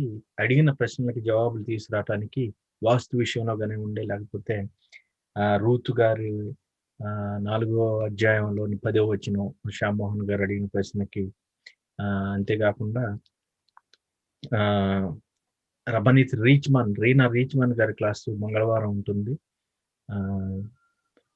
రిబ్కా తల్లి గారి గురించి క్లాస్ ఉంటుంది. అలాగే 24వ తారీఖు నుంచి మనం స్పోకెన్ హీబ్రూ ప్రారంభిస్తున్నాం కాబట్టి ఎవరైతే దానికి అర్హులో, అంటే బేసిక్ హీబ్రూ చేసిన వారు ఇంటర్వ్యూస్ ద్వారా తీసుకోవటం జరుగుతుంది. దాని ఫీజులు కూడా ఉంటాయి కాబట్టి అది కూడా గమనించాలని ప్రార్థిస్తున్నాం. తొదరబా అందరికీ. రబీ యారోన్ తొదరబా, అనిల్ గారు తొదరబా. అలాగే ప్రశ్నలు అడగాలని హ్యాండ్ రైజ్ చేయటం కూడా జరిగింది. యారోన్ గారు, ఆ తర్వాత కొప్పర్తి సమూయేల్ గారు. డెఫినెట్గా మీరు యాకోబ్ గారికి ప్రశ్న పంపించవచ్చు, లేకపోతే నెక్స్ట్ క్లాస్లో మనం మీ ప్రశ్నలతో మొదలు పెట్టుకుందాం. తొదరబా, శుభవాతో, లైలతో.